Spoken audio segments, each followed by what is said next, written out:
ब्रह्मा इदाम्नहंस वन्दे गुरुं शान्तम् उमेशमेशम् वन्दे शिवानन्द गुरुप्रवीणम् वन्दे सदा ज्ञानपि वन्दनीय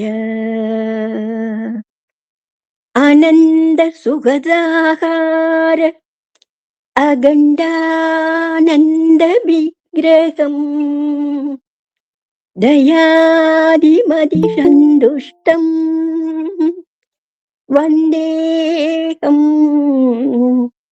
मम सद्गुरुम् रागादिरोगान् शतजानुषक्ता न शेषकाये प्रसृदानशेषान् औत्सुक्यमोह रदिताञ्चकान औत्सुक्यमोह रदिताञ्चकान यो पूर्ववैद्याये நமோஸ்து தஸ்மை. இதன் அர்த்தம், தேகத்தினுடைய அனைத்து பகுதிகளிலும் பரவி எப்பொழுதும் விட்டு பிரியாமல் சிநேகம், மோகம் முதலிய கெட்ட வழக்கங்களை உண்டாக்கி கொண்டிருக்கின்ற நாம் விருப்பு வெறுப்பு முதலான பெரும் வியாதிகள் யார் ஒருவரால் வேறறுக்கப்படுகின்றதோ அந்த அசாதாரண வீட்டிற்கே நமஸ்காரம் என்று சொல்லிட்டு இப்போ நம்ம பிதாஜியோட ஒரு டிவேஷனல் சாங் மாத்திரம் பாடியிருப்பாங்க. ஐயன் இருந்த ஆடும் தூய அம்பலமாய் வீடு 5382 ஆச்சரிய கோடு கைவல்யம் தருக உந்தன் லட்சியத்தோடு கதியெடுத்து மகிழுடனே கருணை வழிபாடு ஐயன் இருந்தாடும் தூய அம்பலமாய் வீடு. எல்லையில்லா ஈசன்னவன் உள்ளுக்குள்ளே ஆட்டம் ஏகமயமாக யோக விளையதனை காட்டும் கண்ணிரண்டின் மத்தியிலே காணும் ஒரு ஜோதி கற்பனை எல்லாம் விளக்க காட்டும் ஒரு நீதி எண்ணியதெல்லாம் பலிக்கும் இனியதொரு சுருதி எப்பொழுதும் உணர்வு தரும் சிவானந்த அனுபூதி ஐயன் இருந்து ஆடும் தூய அம்பலமாய் வீடு. அனைவருக்கும் ஆத்ம நமஸ்காரம். அனைவருக்கும் ஆத்ம நமஸ்காரம். இந்த ஆகாசத்துல எப்படி சூரியன் இருக்கின்றதோ அதே மாதிரி நமக்குள்ளேயும் ஒரு ஆகாசம் இருக்கு, அதுக்குள்ளேயும் ஒரு சூரியன் இருக்கு. அந்த சூரியன் தான் நம்ம பிராணன்னு பார்த்தோம்.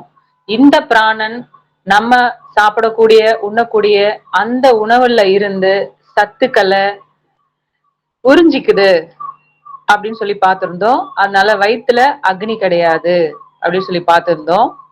இந்த சூரியன் எங்க இருக்கு அப்படின்னா, இந்த சூரியன் அக்னி சொரூபமாக பிராணனாக நம்மளோட மேல் பாகமான அந்த புருவ மத்தியத்துல இருக்குன்னு.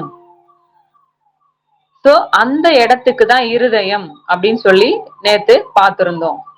சரி, இப்ப அந்த இருதயம்னா என்ன? அந்த இருதயம் எங்க இருக்குது? இந்த இருதயம் இருக்கிறதாலதான் அந்த பிரகாசிக்கிற வஸ்துவே அந்த இருதயம் தான் பார்த்திருக்கோம்.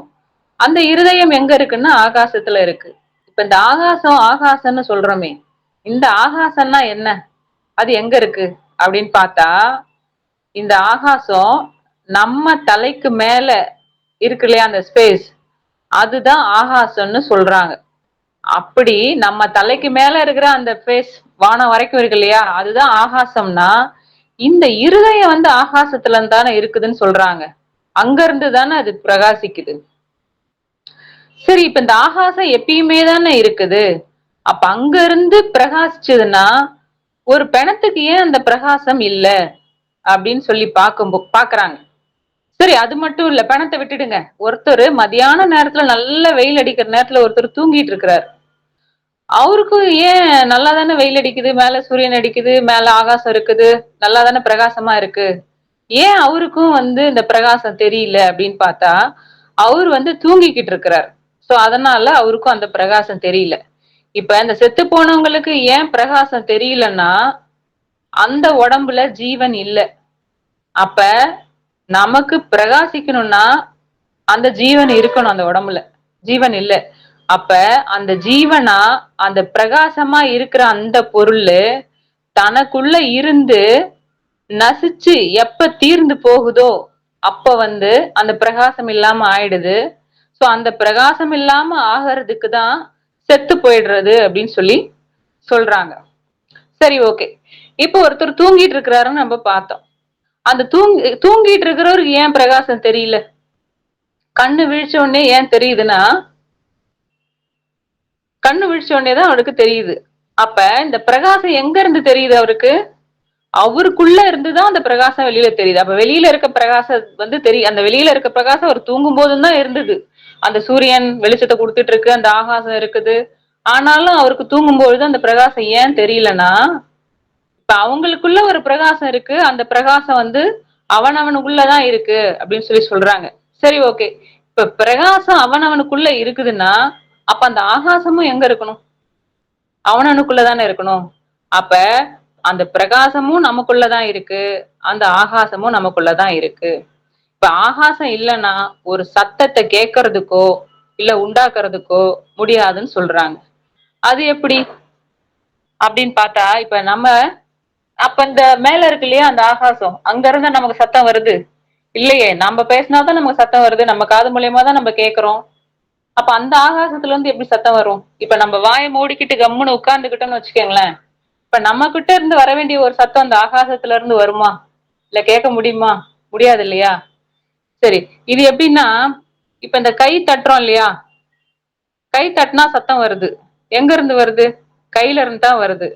இப்ப இந்த ஆகாசத்துல இருந்து இந்த சத்தம் வர்றது, இந்த ஆகாசம்ன்றது நம்மளுடைய சிரசு. இந்த சிரசு இருந்தாதான் சத்தமோ உண்டாக்குறதுக்கோ கேட்கறதோ முடியும். எப்படின்னா, இப்போ ஒருத்தருக்கு கை கிடையாது, காலு கிடையாது, கண்ணு கிடையாது, மூக்கு கிடையாது. ஆனா தலை இருந்து, ஜீவன் இருந்து, அந்த நாவும் இருந்துருச்சுன்னா அந்த சத்தத்தை உண்டாக்க முடியும். அப்படி இல்லாம நம்ம கைய தட்டலாமே, கையில தட்டினா சத்தம் வருதே அப்படின்னு சொன்னா, இந்த தலையை எடுத்துட்டேன்னா அந்த உடம்புல இருந்து அந்த கையை தூக்க முடியுமா? தட்ட முடியுமா? அதுல இருந்து சத்தத்தை எழுப்ப முடியுமா? முடியாது இல்லையா? அதனாலதான் இந்த ஆகாசம்ன்றது நம்மளோட சிரசு. அந்த சிரசு இருந்தாதான் அந்த சத்தத்தை உண்டாக்குறதுக்கும் கேட்கறதுக்கும் முடியுது. அப்படி இந்த சிரசாகிய இந்த ஆகாசம் இல்லைன்னா ஆதி என்றோ அந்தம் என்றோ எதுவுமே இங்க இருக்காது. ஏன்னா இப்ப இந்த சிரசு தான் நம்ம ஏற்கனவே பார்த்திருக்கோம். ஆதி அந்தம்னா அடிமுடின்னு சொல்லி பார்த்திருக்கோம். இந்த சிரசு தான் அந்தம்னு பார்த்திருக்கிறோம். சோ இப்ப ஒரு பொருள் உருவாகணும்னா ஆதி அந்தம்னு ரெண்டு வேணும் இல்லையா? அப்ப அந்த சிரசு இல்லைன்னா அந்தத்தை நிர்ணயிக்க முடியாது இல்லையா? சோ அப்ப நமக்கு ஆதி அந்தம்னு எதுவுமே இந்த சிரசு இல்லைன்னா இருக்காது. அப்ப நமக்கு எங்க இருந்து பிரகாசிக்கிறதுனா, நமக்கு மேல்பாகமா இருக்கிற அந்த சிரசு தான் ஆகாசம். அதுல இருந்துதான் நமக்கு பிரகாசிக்கிறது. சோ இதுக்கு ஒரு எக்ஸாம்பிள் சொல்றாங்க அப்பா. என்ன சொல்றாருன்னா, ஒரு மாடி வீடு. அந்த மாடி வீட்டுல கீழ ஒரு அடுக்கு மேல ஒரு அடுக்கு, 2 அடுக்கு இருக்கு. அந்த கீழ இருந்து மேல ஏறி போறதுக்கு ஒரு ஏணியும் இருக்கு. இப்ப இந்த கீழ் அடுக்குல நல்ல ஒரு பிரகாசமான ஒரு விளக்க ஏத்தி வச்சுடுறோம். சூப்பரா அந்த விளக்கு நல்ல ஜெகஜோதியா எரியுது. உடனே என்ன பண்றோம், அங்க இருக்க அந்த கீழறையில இருக்க ஜன்னல் கதவை எல்லாத்தையும் சாத்தியாச்சு. சாத்திட்டு இந்த ஏணி வச்சிருக்கோம் இல்லையா, அது வழியா ஏறி மேல போறோம், மேல் அடுக்குக்கு போறோம். போனா அங்க ஒரு ஜன்னல் இருக்கு, அதுக்கு 2 கதவு இருக்கு. சோ அது வழியா கதவை திறந்து பார்த்து நம்ம கீழே வச்சுட்டு வந்தோம்ல அந்த விளக்கு, அது மூலயமா அந்த பிரகாசம் வெளியில சரி வெளியில ஏதாவது ஒரு பொருளை பார்க்க முடியுதா அப்படின்னு பார்த்தா பார்க்க முடியாது. ஏன்னா அங்க கீழே வச்சுட்டு எல்லாம் ஜன்னல் கதவெல்லாம் சாத்தியாச்சு. அந்த வெளிச்ச வெளியில போறதுக்கோ அதை பாக்குறதுக்கோ உண்டான அமைப்பு அந்த இடத்துல இல்ல. அப்ப நமக்கு எங்க இருந்து பிரகாசிக்கணும்னா அந்த மேல் அடுக்குல இருந்துதான், அங்க இருந்து அந்த ஜன்னலை திறந்து வெளியில பாக்குறோம். சோ இப்ப அங்க இருந்துதான் வெளிச்சம் நமக்கு வரணும். அதனால கீழடுக்குல இருந்து நமக்கு பிரகாசம் தெரியறதுக்கு வழி இல்ல. அதே மாதிரி ஒரு வீட்டுக்குள்ள உள்ள இருந்துகிட்டு கதவு கிட்ட நம்ம ஒரு விளக்க ஏத்தி வச்சுக்கிறோம். விளக்கு ஏத்தி வச்சுட்டு கதவை சாத்திட்டா அந்த விளக்கோட வெளிச்சம் வெளியில தெரியுமா? தெரியாது. அது எப்ப போய் வெளியில தெரியும்னா அந்த கதவை திறக்கும் பொழுது தெரியுது. கதவை திறக்கும் போது வெளிச்சம் எங்க இருந்து உண்டாகுது? அந்த விளக்கோட அக்னியில இருக்கிற அந்த கெப்பாசிட்டிக்கு ஏத்த மாதிரி அந்த வெளிச்சம் பரவுது. இது மாதிரிதான் அந்த மேல் தட்டுல இருக்கக்கூடிய அந்த விளக்கோட மேல் தட்டுல தான் நமக்கு அந்த பிரகாசம் ஏற்படுது. அப்ப அந்த விளக்குக்கும் நம்ம உடம்புக்கும் ஒப்பிட்டு பார்த்தோம்னா இந்த கர்மமா இருக்கின்ற அந்த வாயு, அந்த வாயுவை எண்ணெயா பயன்படுத்தி நம்ம மனமா இருக்கின்ற அந்த மனசை திரியா பயன்படுத்தி இந்த ஆத்மாவை தீபமா எரிய விடுறோம். சோ அது மாதிரிதான் நம்ம இந்த காணக்கூடிய இந்த ஜடம் பிரகாசிச்சுட்டு இருக்கு. மனதான திரியாலதான் பிரகாசிச்சுட்டு இருக்கு அப்படின்னு சொல்றாங்க. அதுக்கப்புறம் இந்த சிவன் இருக்காரு இல்லையா, அவருக்கு 3 கண்ணு இருக்கு. அவருக்கு பேர் விருப்பாட்சணன், திரிலோச்சனன், இந்த மாதிரி எல்லாம் பேர் இருக்கு. அந்த சிவன் இருக்காரு இல்லையா, அவரோட உருவத்தை நிறைய போட்டோஸ்ல எல்லாம் நம்ம பார்ப்போம். அவருக்கு 3 கண்ணு இருக்கும். ஒண்ணு நெற்றி கண், நெற்றியில இருக்கு. இன்னொன்னு இடது கலை, பிங்க் கலைன்னு 2 கண் இருக்கு. அதாவது இத சந்திர சூரியன்னு சொல்றாங்க. சோ இது வேற யாரும் இல்லைங்க, அந்த சிவன் தான் நம்ம ஜீவன். அந்த ஜீவன் தான் சிவனா இருக்கு. நமக்குள்ள இருக்கிற அந்த ஜீவனுக்குமே அந்த மாதிரிதான் அமைப்பு, கண்களோட அமைப்பு இருக்கு அப்படின்னு இண்டிகேட் பண்றதுக்காக தான் அந்த உருவங்கள்லாம் கொடுத்திருக்கிறாங்க. அப்படியானால் நம்மிலிருந்து எங்க இருந்து பிரகாசிக்குதுன்னு பார்த்தா நம்மளோட புருவ மத்தியத்துல சுழிமுனையாய் அக்னி நேத்திரம் இருக்கின்ற அந்த அக்னி நேத்திரத்திலிருந்து தான் பிரகாசம் உண்டாகுது. அதுக்குதான் இதயம்னு பேரு. இந்த விதத்தில தான் தன்னோட ஆகாச மத்தியத்திலும் புருவ மத்தியத்திலும் இருதயமாய் சுழிமுனையாய் இருக்கின்ற அக்னி நேத்திரத்தில இருந்தே நமக்கு பிரகாசிக்கிறது அப்படின்னு சொல்லி அப்பா இந்த அத்தியாயத்தை நிறைவு செய்திருக்காரு. சோ நம்ம ஏற்கனவே ஒரு ஸ்டேட்மெண்ட் பார்த்தோம். என்ன பார்த்தோம்னா, இப்ப கண் பார்வை அற்றவங்களுக்கு அந்த பிரகாசத்தை பார்க்க முடியாதுன்னு சொல்லி பார்த்திருந்தோம். அந்த இடத்துல அக்னி இருந்தாதான் வெளிச்சம் உண்டாகும்னு சொல்லியிருந்தாங்க. ஆனா வெளிச்சம் இல்லைன்னா கூட அக்னி இருக்குன்னு சொல்லியிருந்தாங்க. சோ அப்ப நம்ம அந்த ஜீவனா இருக்கின்ற அந்த அக்னி தான் நம்ம புருவ மத்தியத்துக்கு உள்ள அங்க பிரகாசிச்சுக்கிட்டு இருக்கு. சோ நம்ம ஒரு வீடு பார்த்தோம் இல்லையா, வீடு கதவு ஜன்னல் பார்த்தோம் இல்லையா, அது திறந்தாதான் அது மாதிரி நம்ம புருவ மத்தியத்துக்கு உள்ளார அந்த அக்னி நேத்திரம் உள்ள எரிஞ்சுக்கிட்டே இருக்கு, பிரகாசமா இருக்கு. அப்ப கதவை மூடனா நமக்கு தெரியறது இல்ல. அப்ப கண்ணை மூடனா அந்த பிரகாசம் நமக்கு தெரியறது இல்ல. கண்ணை திறந்தா அந்த ஜீவனுடைய பிரகாசம் நமக்கு வெளியில தெரிஞ்சு எல்லாமே காண முடியுது அப்படின்னு சொல்லி இந்த அத்தியாயத்தை இன்னையோட நிறைவு செய்கிறேன். ஆத்ம நமஸ்காரம். ஆத்ம நமஸ்காரங்கம்மா. சௌந்தரியம்மா. ஆத்ம நமஸ்காரம். சௌந்தரியம்மா, பொதுவாக மனம்தான் குருன்னு பார்த்தோம். அந்த மனம் இருக்கும் இடம் எங்க என்ற முறையில தான் ஞானபிதா பலவித உதாரணங்கள் மூலமாக நமக்கு இந்த அத்தியாயத்துல தெளிவுபடுத்தினார். அது பொதுவாக அக்னி இருந்தால்தான் பிரகாசம் என்பது இருக்கும். அந்த பிரகாசம் எங்க இருக்கிறதுன்னு பார்த்தீங்கன்னா நம்மளுடைய சுழுமுனையில் தான் இருக்கிறது. பொதுவாக வயிற்றில் அக்னி இருக்கும் என்று கூறுகிறார்கள் உலகவாசிகள். இதை பற்றி என்ன நிலை என்று கேட்க சொல்ல பார்த்தீங்கன்னா, வயிற்றுல உண்மையில அக்னி இருந்ததுன்னா நம்ம சாப்பிட்ற பொருட்கள் எல்லாமே ஒரு சாம்பலாக்கத்தான் வெளி வந்திருக்கணும். அதே சமயம் எவ்வளவு அக்னியினுடைய இயல்பான குணம், எவ்வளவு துர்நாற்றம் உள்ள பொருட்களை அதுல போட்டாலும் சரி, அதனுடைய நாற்றெல்லாம் போயிட்டு வெறும் சாம்பலாக்கத்தான் வெளிவரும். அப்படி யாராவது மலம் வந்து நம்ம பார்த்துருக்கிறோமா? அப்புறம் வயிற்றுல எத்தனையோ கிருமி கீடாதிகள், நாகப்பூச்சி கூட இருக்கு, சின்ன சின்ன புழுக்கள் கூட இருக்கிறது. அக்னின்னு ஒண்ணு வயிற்றுல இருந்திருந்தா அந்த புழுக்கள் எல்லாம் அதுல உயிரோட இருக்க முடியுமா? அந்த விதத்துல பல விதத்துல எப்படி பார்த்தாலும் வயிற்றுல அக்னி இல்லை, நம்மளுடைய புருவ மத்தியத்துல தான் அக்னி இருக்கிறது. எப்படி ஒரு சூரியன் அதன் மூலமாக இந்த பூமியில் இருக்கக்கூடிய அந்த தாவர இனங்கள் சூரியன் அந்த பச்சையம் ஸ்டார்ச் அது மூலமாக பெறுது. அதே அந்த சூரியன் மூலமாகத்தான் அந்த சத்துக்கள் எல்லாம் அந்த இலைகள்ல இழுக்கப்பட்டு காய்ந்த இலையாக சருகாக கீழே விழுகிறது. அதே மாதிரிதான் நம்மளுடைய சரி, நாம் சாப்பிடக்கூடிய அந்த உணவிலிருந்து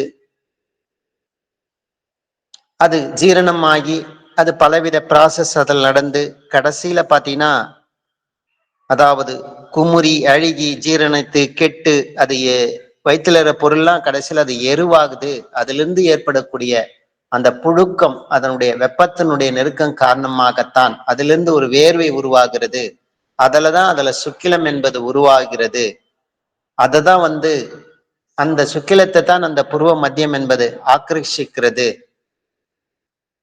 அப்படின்ற முறையில ஞானபிதா நமக்கு சொல்லி இருக்கிறாரு. அதுதான் இயல்பாவும் நமக்குள்ள நடக்கின்ற ஒரு நிலைமை எது. அப்போ ஒரு ஜீவன் ஒண்ணு உயிரோட ஒரு இடத்துல ஒரு புதுசாக ஒண்ணு உருவாகணும்னா அந்த இடத்துல சுக்கிலம், சுவேதமாகிய ரத்தம், சுக்கிலம், அந்த இடத்துல ஜீவசக்தியான வாயு, அது மூன்றும் ஒன்று சேர சொல்லதான் அந்த இடத்துல ஒரு புதியதாக ஒரு ஜீவன் என்பது உருவாகிறது. இந்த மூன்றுல எது இல்லைன்னா கூட சரிது, புதியதாக ஒரு சிருஷ்டி என்பது அந்த இடத்துல இல்லை. அதுல முக்கியமாக இதை பார்த்தீங்கன்னா அந்த சுக்கிலத்தை தான் பிரம்மம், அதுதான் பிரம்மஸ்வரூபம்ன்ற முறையில தான் ஞானபிதா நமக்கு நம்ம மேலும் இதுல தெளிவுபடுத்துறாரு. இதுல சுக்கிலம் அதுதான் அந்த பிராணனாகிய அதுதான் சுக்கிலமாக மாறுகிறது. அந்த அக்னி சுரூபந்தான் அது குறிப்பிட்ட நிலையில அது ஜலாம்ச அது கூட சேரும் போது தான் அது சுக்கிலமாக, அந்த பிராணம் தான் அது சுக்கிலமாக மாறுகிறது. அந்த சுக்கிலம்தான் படைப்புக்கே ஒரு அடிப்படை காரணம். அப்படின்ற முறையிலேயே ஞானபிதா நமக்கு சொல்லி அந்த விஷயத்துல உள்ளது உள்ளபடி நமக்கு தெளிவுபடுத்துறாரு. அப்போ உண்மையில பாத்தீங்கன்னா அக்னி என்பது எங்க இருக்குதுன்னு பாத்தீங்கன்னா நம்மள புருவ மத்தியத்துலதான் இருக்கிறது. அதுக்குதான் இந்த சூரியனே உதாரணம் கொடுத்தாரு. ஆகாசத்துலாம் எங்க இருக்குன்னா சூரியன் இருக்கிறது. அப்போ நம்ம வெளியில இருக்கிற ஆகாசத்தை சொல்லல, நமக்குள்ள இருக்கிற ஆகாசம் எதுன்னு பாத்தீங்கன்னா நமக்குள்ள இருக்கிற அந்த சிரசு என்ற பகுதி தான் ஆகாசம். அதுலதான் அந்த பிராணனாகிய அந்த சூரியன் என்பது இருக்கிறது. இதே மாதிரி ஒரு செத்த பிணத்துக்கு ஒரு பிரகாசம் இருக்குமான்னா இருக்காது. ஏன்னா அதுல பிராணன் என்பது கிடையாது. உங்களுக்கு அது பொதுவா பிரகாசம் என்பதை நம்ம ஏதோ வெளிச்சோன்ற மாதிரி தான் நம்ம நினைச்சிட்டு இருக்கோம். உண்மையில அது என்னன்னு பாத்தீங்கன்னா பொதுவாக 5 கேட்டல் நம்ம 5 இந்திரியங்களுடைய செயல்பாட்டுக்குள்ள கூட இந்த இடத்துல பாத்தீங்கன்னா அது வெவ்வேறு பரிணாமங்கள்ல நமக்குள்ள அதை பிரகாசிக்கிறது என்ற முறையில கூட இந்த இடத்துல சொல்ல முடியும். பார்த்தலாகவும் கேட்டதாகவும் நம்மளுடைய சுவைத்தலாகவும் அதான் அந்த பிராணனாகிய சூரியன் பல்வேறு விதமாக அது வெளிப்படுகிறது.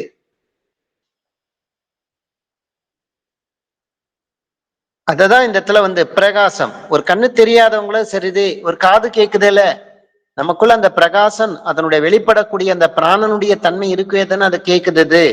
சுவைக்க முடியல, தொடு உணர்வு அவர்களுக்கு இருக்கிறது இல்ல. கண்ணுன்ற அந்த ஒரு இந்திரியம் தானே அவளுக்கு சரியா ஒர்க் ஆகலன்ற முறையில தானே இருக்கு.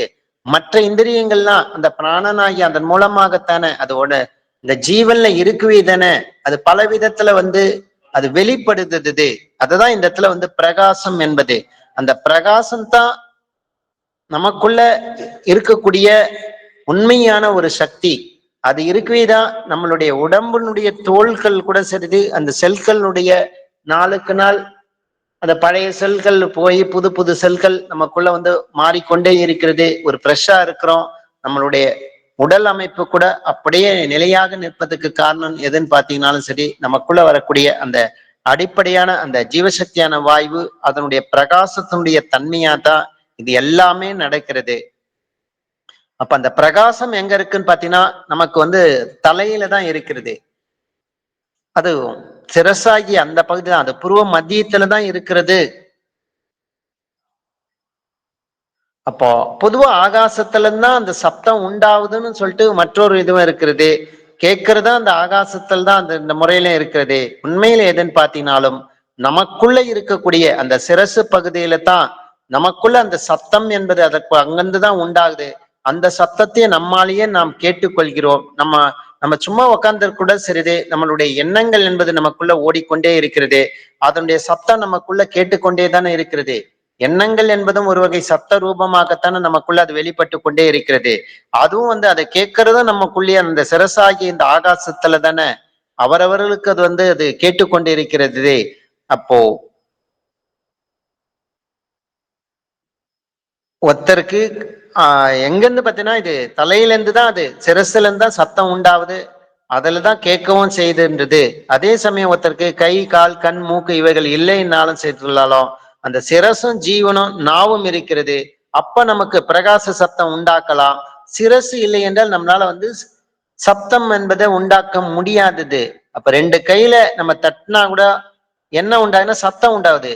ஆனால் எதால உண்டாகுது? ரெண்டு கைகளும் தமக்குள்ள தட்டி உண்டாகிறதா, இதாலதான் உருவாகுது அப்படின்னு சீடர் சொல்ல அப்போ ஒருபோதும் கைகளால வந்து அது முடியறது இல்லை. சிரசுன்னு ஒண்ணு இருந்தாதான் அதுல இருந்து அந்த பிராணசக்தி அந்த கைகள் மூலமா வெளிப்பட்டாதான் அதுல தட்ட முடியும். சிரசு இல்லாத ஒரு இருக்கிற அந்த உடம்புல பாத்தீங்கன்னா அந்த சத்தத்தை வந்து எந்த விதத்திலயும் அது உருவாக்க முடியாதது. அதுக்குதான் மேலும் ஞானப்பிதா இந்த இடத்துல தெளிவுபடுத்துறாரு. ஒரு 2 அடுக்குள்ள ஒரு மெத்தை வீடு அது. கீழடுக்குள்ள அந்த உள்ள ஃபுல்லா நல்லா பிரகாசமாகி விளக்கை ஏற்றி வச்சுட்டு அந்த அறையினுடைய ஜன்னல்களையும் கதவுகளையும் நம்ம மூடி அந்தக்குள்ள மேலடு அத ஜன்னல் வழியாக வெளியில் பார்த்தோம்னா மேலடுக்குல போட்டு ஜன்னல்களையும் மூடி விட்டு மேலடுக்குள்ள நம்ம போயிட்டு அங்குள்ள ஜன்னல் வழியாக நம்ம வெளியில பார்த்தோம்னா கீழடுக்குல ஏற்றி வைக்கப்பட்ட விளக்கினுடைய வெளிச்சத்தால வெளியில் உள்ள எவைகள்லாம் நம்ம காண வைக்க முடியும்னா அதெல்லாம் முடியாது. என்ன காரணம்னா கீழடுக்குள்ள அந்த பிரகாசிக்கிற கீழடுக்கள் தான் அந்த இடத்துல பிரகாசிக்கிறது. ஆனா கதவுகளும் ஜன்னல்களும் அந்த வீட்டுக்குள்ள அடைச்சி வச்சதால அது வெளியில அந்த பொருட்களை நம்மளால காண முடியறது இல்லை.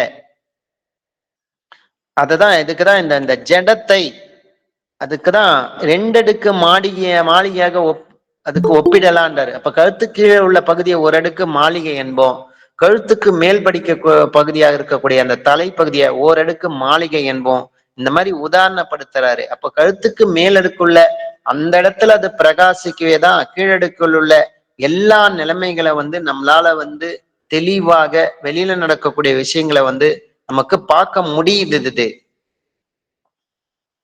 அப்போ கழுத்துக்கு மேல தான் வந்து பிரகாசத்தை அது கீழடுக்குல பிரகாசிச்சுது அப்படின்னா நம்ம மேலடுக்குல இருந்து அதை வந்து நம்ம அதுல இருந்து வெளிப்படாது நம்மளுடைய பிராணன். அப்ப வந்து எப்படி அதெல்லாம் பார்க்க முடியும்?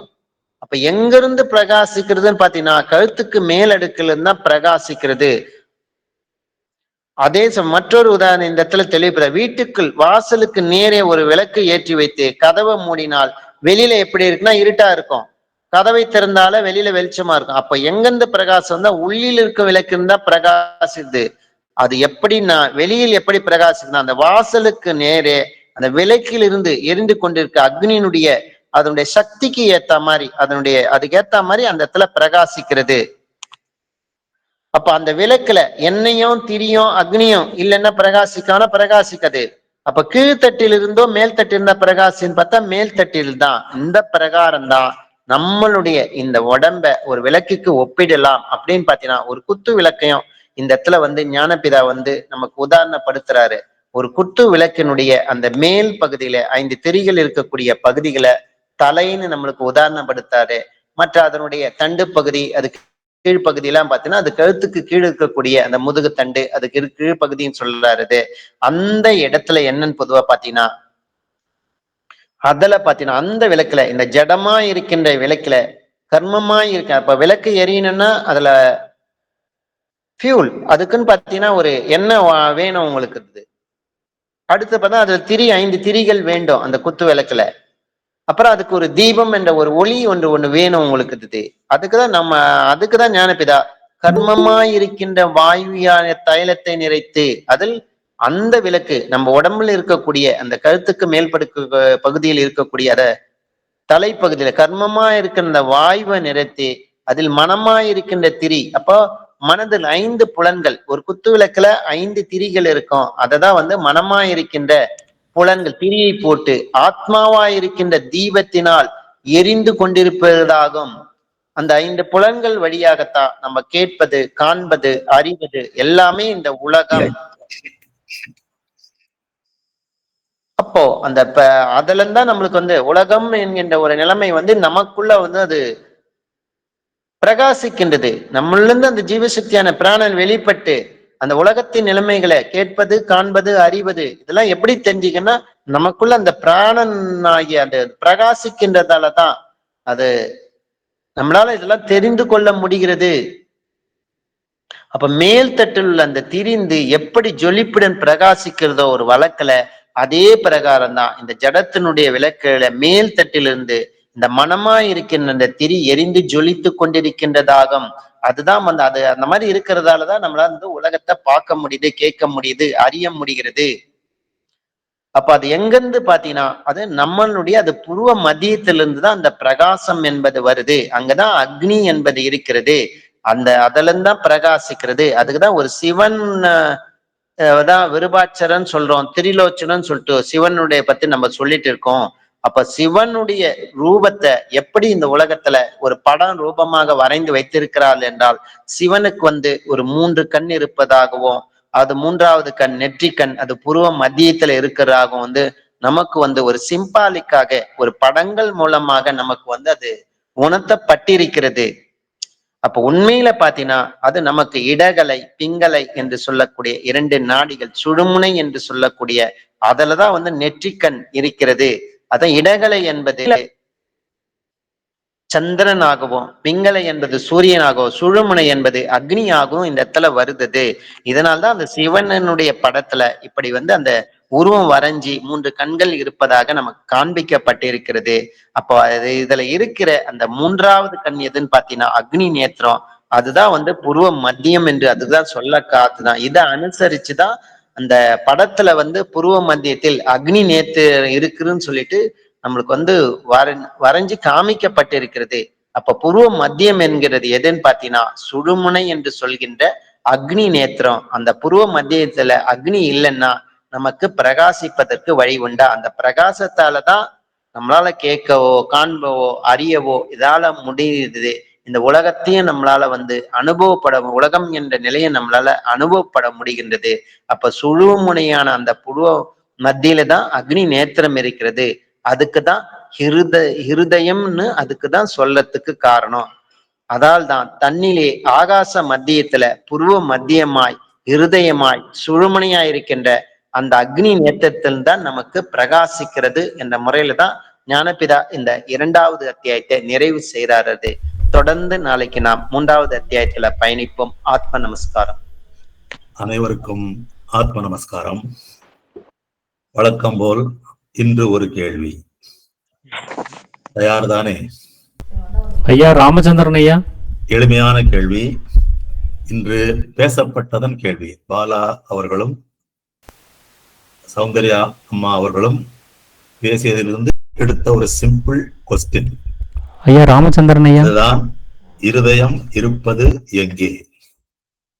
இருதயம் இருப்பது எங்கே?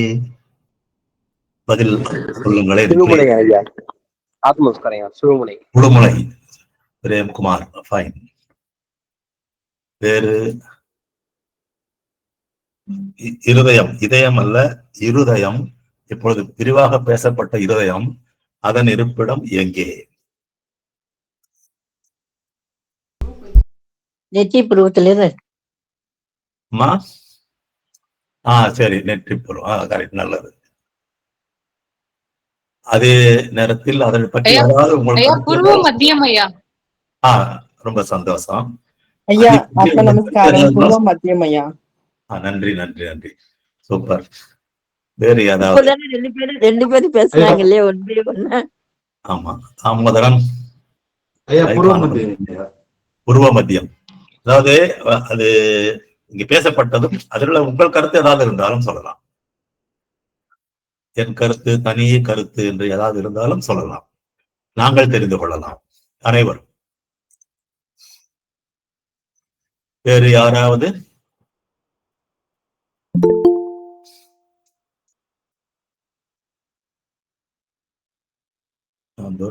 குரு வந்துட்டாரா? இப்பதான் வராரா? சரி, குரு இப்பதான் வராரு.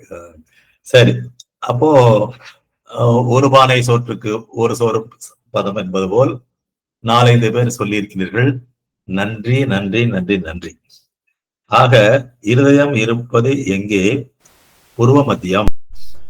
சவுண்டு கேட்குதுங்களா? நான் வேற எதுவும் மாத்திருக்கேன், அதுக்காக கன்ஃபார்ம் பண்ணிக்க கேட்கிறேன். என்னுடைய சவுண்டு போதுமானதா கேட்குதுங்களா? நல்லா கேக்குதியா? நான் புதுசா மாத்திருக்கேன். நன்றி. இப்போ இருதயம் புருவ மத்தியில் இருக்குன்னு நம்ம சொல்லிட்டோம்.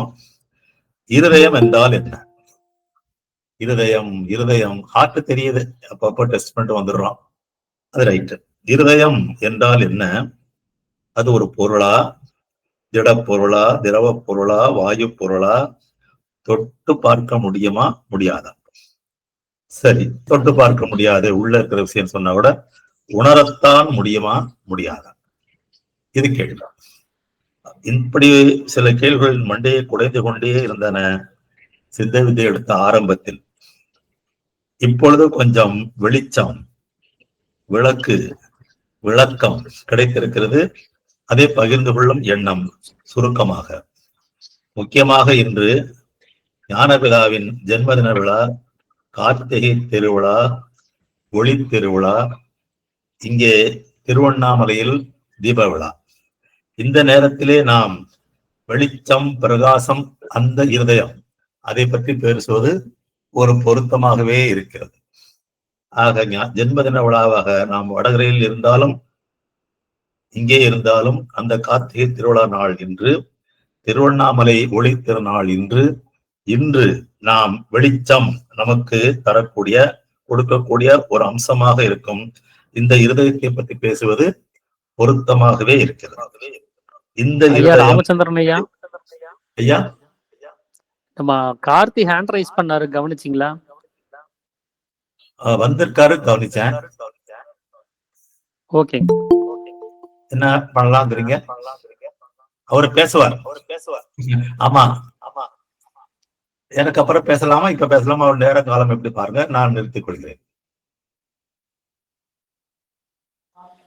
கார்த்தி ஐயா, ஐயா ஆத்ம நமஸ்காரம். வருக வருக வருக என்று எல்லோர் சார்பிலும் அன்பாக வரவேற்கிறேன். தங்கள் கருத்துக்கள் எங்களுக்கு வேண்டும். சரிங்க. எனக்கு முன்னா பின்னா நான் 10 நிமிடம் எடுத்துக் கொள்கிறேன். சரிங்க. அதற்கு மேல் எடுத்துக்கொண்டால் வட்டி முதலமாக உங்களுக்கு சொல்லி விடுகிறேன். சரிங்க. சரிங்க. நீங்கள் வந்ததே எனக்கு போதும். சரிங்க. அந்த சமூகத்தில் பேச வார்த்தைகள் வரவில்லை என்பதால், சரி, வார்த்தைகளை தேடுவதால் சரிங்க, நான் ஒரு 10 நிமிடம். சரியா? சரிங்க. சரிங்க. சரிங்க. மீண்டும் உங்களை அன்போடு வரவேற்கிறேன். சரிங்க. சரிங்க. நீங்க பேசி முடிச்சு. நான் இப்பதான் ஒரு பொருத்தம் சொல்லிட்டு இருந்தேன். இருதயம் என்பது பிரகாசம் சம்பந்தப்பட்டது. சரி, சரி. கார்த்திகை திருவிழா அங்கே, திருவண்ணாமலை தீபம் திருவண்ணாமலையில், இங்கே ஒண்ணு இல்லையே நினைச்சேன். ஐயா, கார்த்திகை திருவிழாவுக்கு நம்ம கார்த்திகேயன் தம்பி வந்திருக்கு பாருங்க. என்ன பொருத்தம், என்ன எங்க பேரும் கார்த்திகேயன் தான். யாரும் கூப்பிட்டா கார்த்திகேயான்னா ஊன் கேளு, இல்லாட்டி கார்த்திகேயன். கல்யாண பொருத்தம் பார்க்கும்போது 10 பொருத்தம் பாக்குறீங்களா? இந்த பொருத்தத்தையும் சேர்த்துக்கிடுங்க நீங்க. அருமையான பொருத்தம். சரியா பாலையா? சரி. இப்போ இந்த இருதயம் இருப்பது உள்ளே. உள்ளே என்றால் எங்கே? தலையில இருந்து கால் வரைக்கும் இருக்குது. உள்ளே என்றால் எங்கே? அது இமைகளுக்கு நடுவில் இருக்கிறது. இமைகளுக்கு நடுவில் இமயம். அதனால அதை இருதயம் என்பார், உருவ மத்தியம் என்பார், சுழுமுனை என்பார், அக்னி நேத்திரம் என்பார், ஆகாசம் என்பார். இன்னும் பலவாறு சொல்லுவார்கள். அதன் தன்மை, அதன் பணி, அதை பொறுத்து பல பெயர்கள். பிரகாசம் என்று வரும் பொழுது அது இருதயம். உதாரணமாக துணி ஒன்றுதான். கடையில் ஒரு துணியை வாங்கி தலையில் கட்டினால் பெயர் தலைப்பாகை, தோளில் போட்டுக்கொண்டால் துண்டு, வயிற்றில் கட்டிக்கொண்டால் இடைக்கச்சை, இடுப்பில் கட்டினால் வேஷ்டி. ஒரே துணிதான். தலையிலிருந்து இடுப்பு வரைக்கும் வரதுக்குள்ள 4 பேர் அதுக்கு வாங்குகிறது. அதே மாதிரி இங்க எதுவாக இருந்தாலும் சுழிமுனை, அக்னிநேத்திரம், புருவ மத்தியம், இருதயம், ஆகாசம் எப்படி சொன்னாலும் இடம் மாறும்போது, பொருள் தன்மை குணம் மாறும்போது, அதனுடைய பயன் மாறும்போது அது மாறுகிறது. பொருள் ஒன்றே மாறாதது. இருதயம் என்று சொல்லும் பொழுது இங்கு வெளிச்சத்தை நாம் ஞாபகம் வைத்துக் கொள்ள வேண்டும். அந்த இருதயத்தை தொட்டு பார்க்க ஜடப்பொருள் அல்ல. இதயத்தை தொடலாம், வெட்டலாம், ஆபரேஷன் பண்ணலாம். இருதயம் அப்படிப்பட்டது அல்ல. அப்போ உணர முடியுமா? முதல் கேள்வி நான் கேட்டேன். உணர முடியுமா? ஐயா அது உணரவும் முடியாது, தொடவும் முடியாது, என்னையா அது அப்படின்னு வந்துரும். உணரலாம், கண்டிப்பாக உணரலாம். ஆனால் இப்போது அல்ல. 6 ஆதாரங்களையும் கடந்து சென்றால் அங்கே உணரலாம். அங்கே கூடவே மனம் கரைந்து வந்து அதை நமக்கு உணரும் தன்மை அளிக்கும். இப்பொழுது தாயின் வயிற்றில் இருந்தபோது உணவு சென்றதே, அந்த தொப்புள் கொடி, அதிலிருந்து புருவ மத்தியம் வரை 72,000 நாடிகள் சங்கமம். அதுதான் அந்த இருதயம். வெளி சுவாசத்தில் சக்தி விரயம் உண்டு. நாம் சுவாசத்தை மாற்றி சுழுமுனையில் சென்ற பிறகு அந்த இறுதி பக்குவ நிலையில் விரயம் இல்லை. அங்கு நோ வேஸ்டேஜ். அந்த நிலையிலே நாம் அதை உணரலாம், அனுபவிக்கலாம், ஆனந்தித்திருக்கலாம். இதயம் இரத்தத்தை உடலெங்கும் அனுப்புவது, இருதயம் ஜீவசக்தியை உடலெங்கும் அனுப்புவது. இரத்தத்தை நிர்வகிக்க டாக்டர்கள் உண்டு. சித்தா என்பார், ஹோமியோ என்பார், அல்லோபதி என்பார், அல்லாட வைப்பார், எல்லாம் உண்டு. MBBS MD என்றெல்லாம் உண்டு. ஆனால் ஜீவசக்தியை நிர்வகிக்க ஒரே ஒரு மார்க்கம்தான்.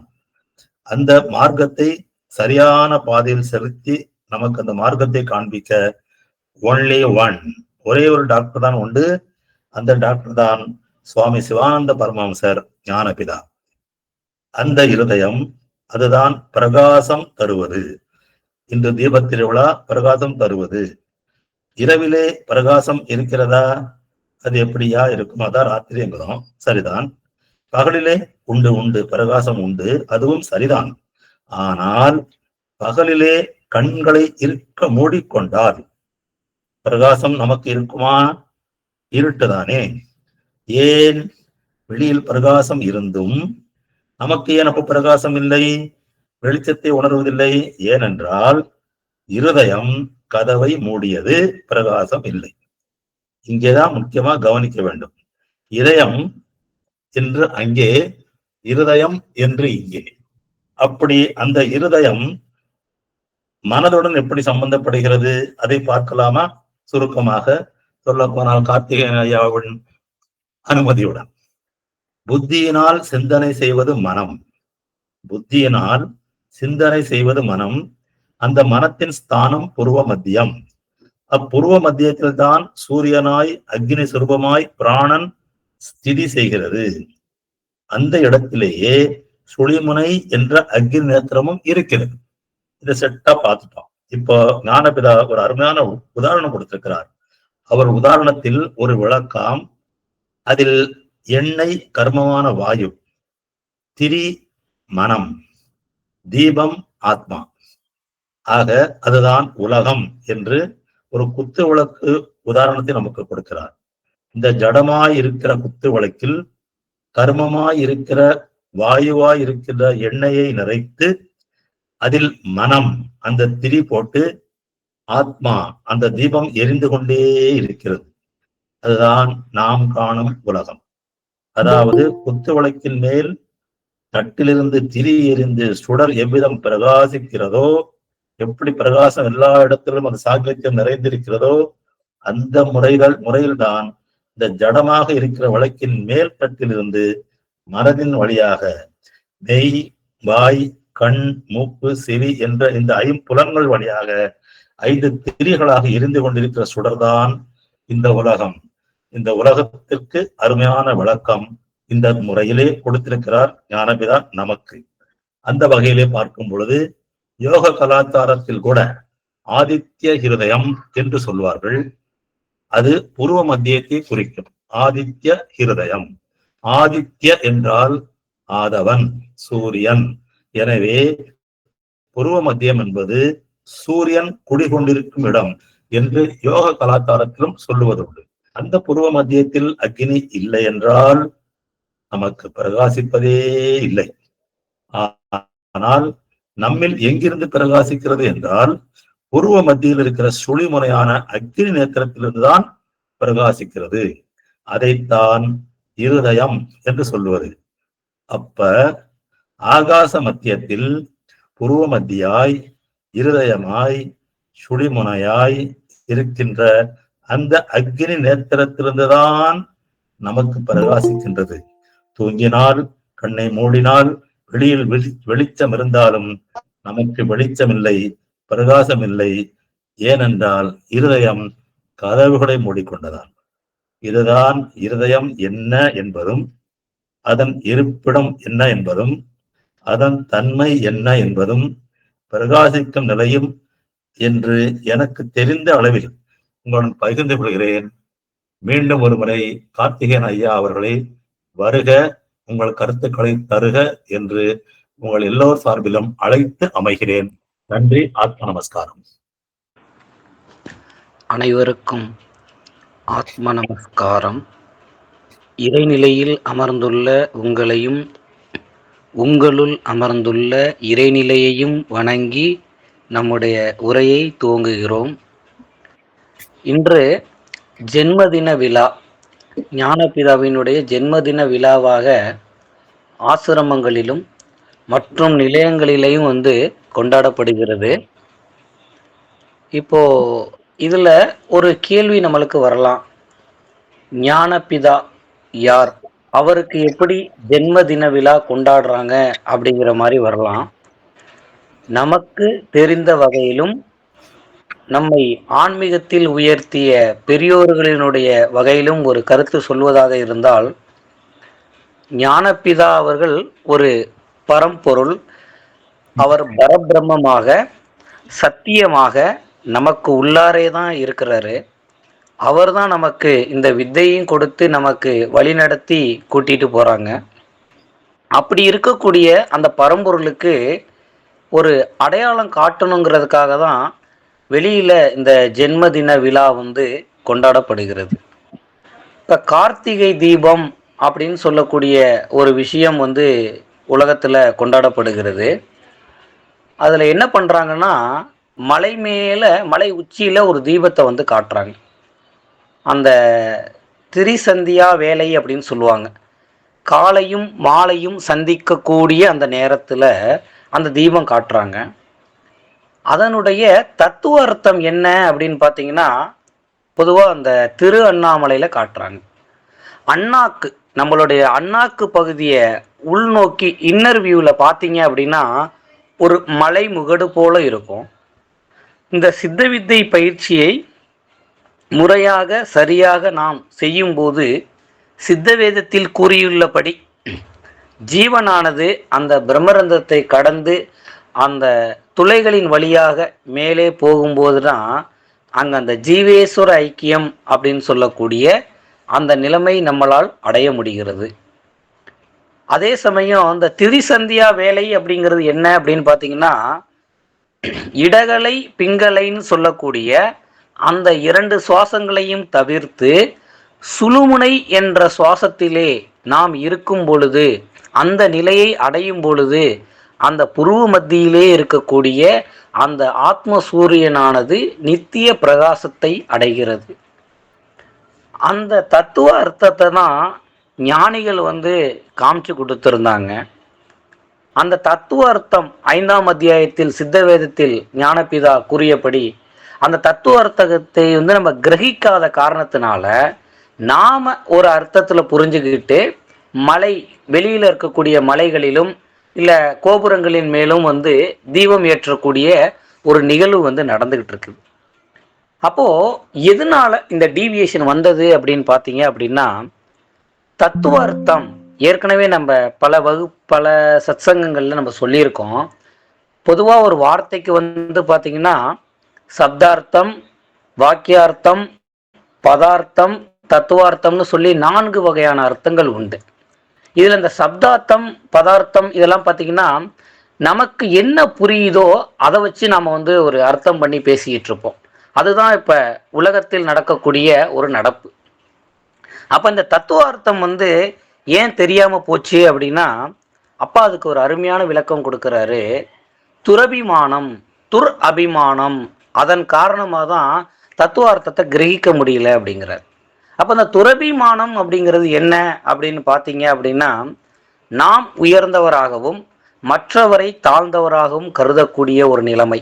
அது ஜாதியிலோ மதத்திலோ இல்லை மற்ற உள்ள அந்தஸ்துகளிலோ நம்மை உயர்த்தியும் மற்றவர்கள்லாம் நமக்கு கீழ்னு சொல்லக்கூடிய அந்த நினைப்பு எப்போ வருதோ அப்போ அந்த துரபிமானம் நமக்கு ஏற்படுது. அப்போ நமக்கு தத்துவார்த்தமும் விளங்காது, ஞானமும் கிடைக்காது.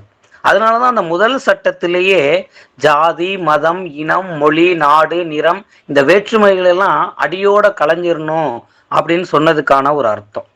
சரி, இந்த தத்துவார்த்தங்கள்லாம் வந்து யாரால எழுதப்பட்டது அப்படின்னா, தன்னை உணர்ந்த மெய்ஞானிகள், மஸ்தக ஞானம் அடைந்த அந்த மெய்ஞானிகள் வந்து எழுதுறாங்க. அந்த அர்த்தம் வந்து நமக்கு புரியாம போனதுக்கான காரணம் துரபிமானம்னு அப்பா சித்தவேதத்துல எழுதுறார்.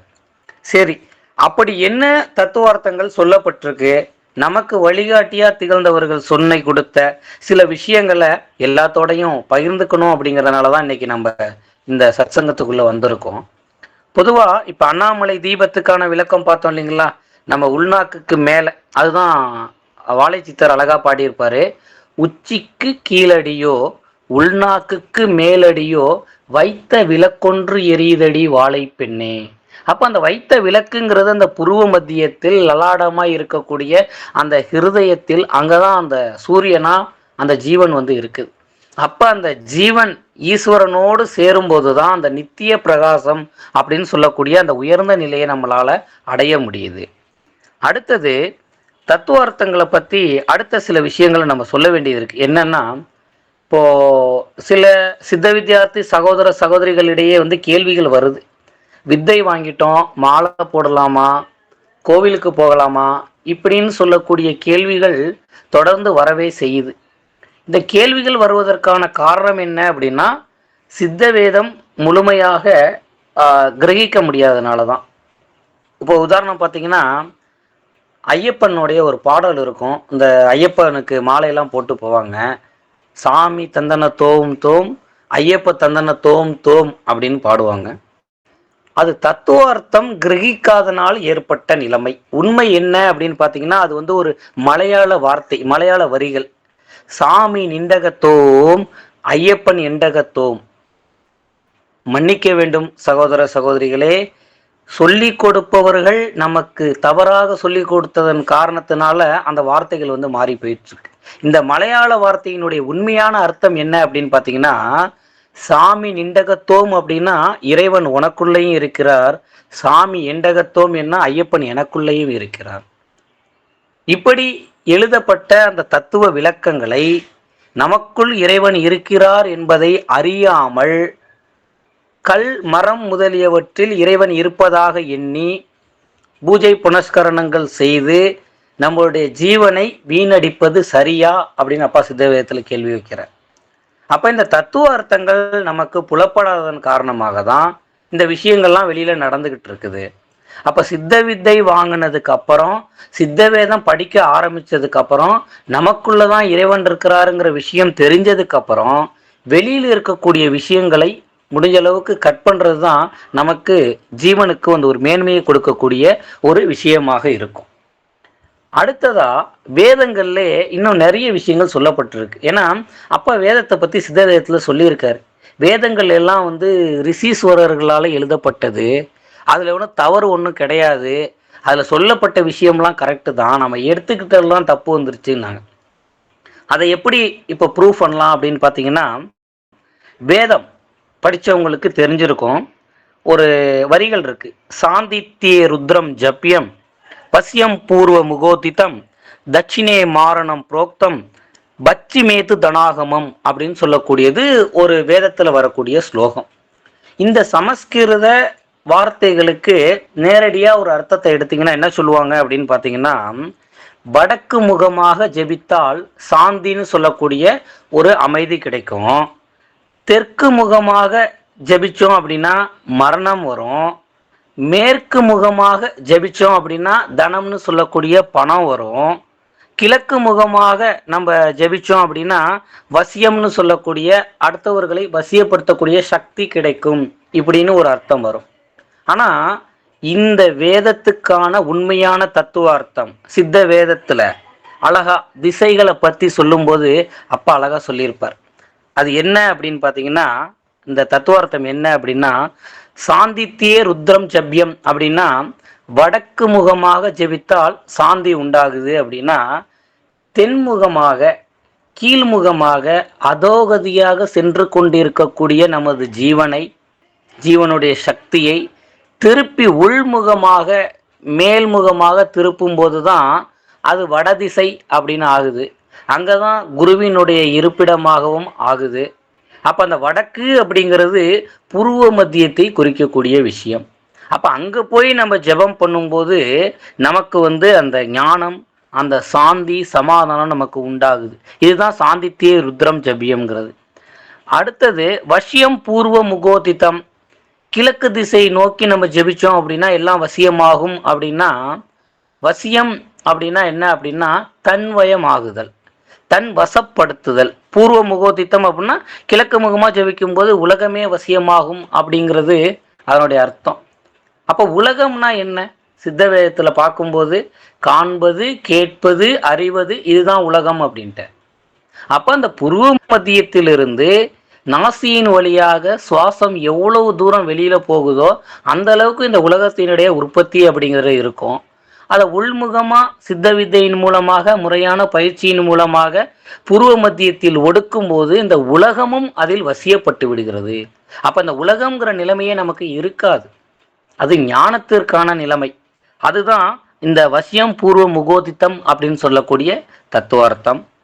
அடுத்தது தட்சிணே மாரணம் புரோக்தம். தெற்கு முகமாக ஜெபித்தால் மரணம் வருகிறது அப்படின்னா, அந்த வடக்கு, கிழக்கு, மேற்கு என்று சொல்லக்கூடிய அந்த பூர்வ மத்தியத்தை விடுத்து நாம் அதோகதியாக கீழ்முகமாக ஜெபிக்கும் போது, சுவாசத்தை வெளியே விடும்போது மரணம் சம்பவிக்கிறது. அதுதான் தட்சிணே மாரணம் புரோக்தம் அப்படி சொல்லியிருக்காங்க. அடுத்தது பச்சி மேத்து தனாகமம். மேற்கு திசையை நோக்கி ஜெபித்தால் நமக்கு தனம் அப்படின்னா பொருள் கிடைக்கும், செல்வ செழிப்பு உண்டாகும்னு சொல்லப்பட்டிருக்கு. அப்ப ஞானிகளுக்கு வந்து செல்வ செழிப்புங்கிறது ஞானத்தை சார்ந்ததா இருக்கும்.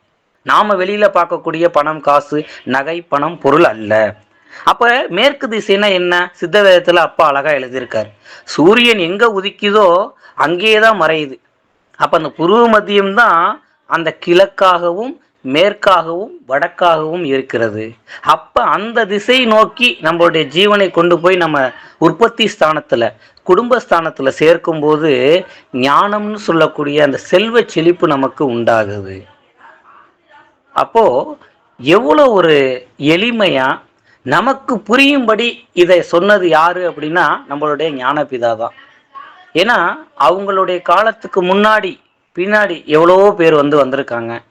ஆனா இறைவன்கிறது இதுதான், இறை நிலைமைங்கிறது இதுதான், நீங்க எல்லாம் புரிஞ்சுக்கன்னு சொல்லி எடுத்து காட்டுறதுக்கு யாருமே முன் வரல. அதை எடுத்து சொன்ன ஒரே ஒரு ஞானி யாரு அப்படின்னு பார்த்தீங்கன்னா நம்ம அப்பா தான். அதை நம்ம சந்தோஷமாகவும் மகிழ்ச்சியாகவும் ஏற்றுக்கொள்ளக்கூடிய ஒரு விஷயம்தான் உண்மையா இருக்குது.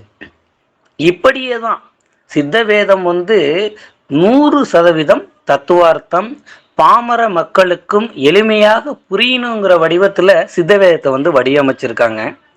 இந்த சித்தவேதம் அப்படிங்கிறத வந்து தொடர்ந்து படிக்க படிக்க படிக்க படிக்க நமக்கு அந்த உள்ளார்ந்த சில விஷயங்கள் நமக்கு கண்டிப்பா தெரிய வரும் அப்படிங்கிறது தான் உண்மை.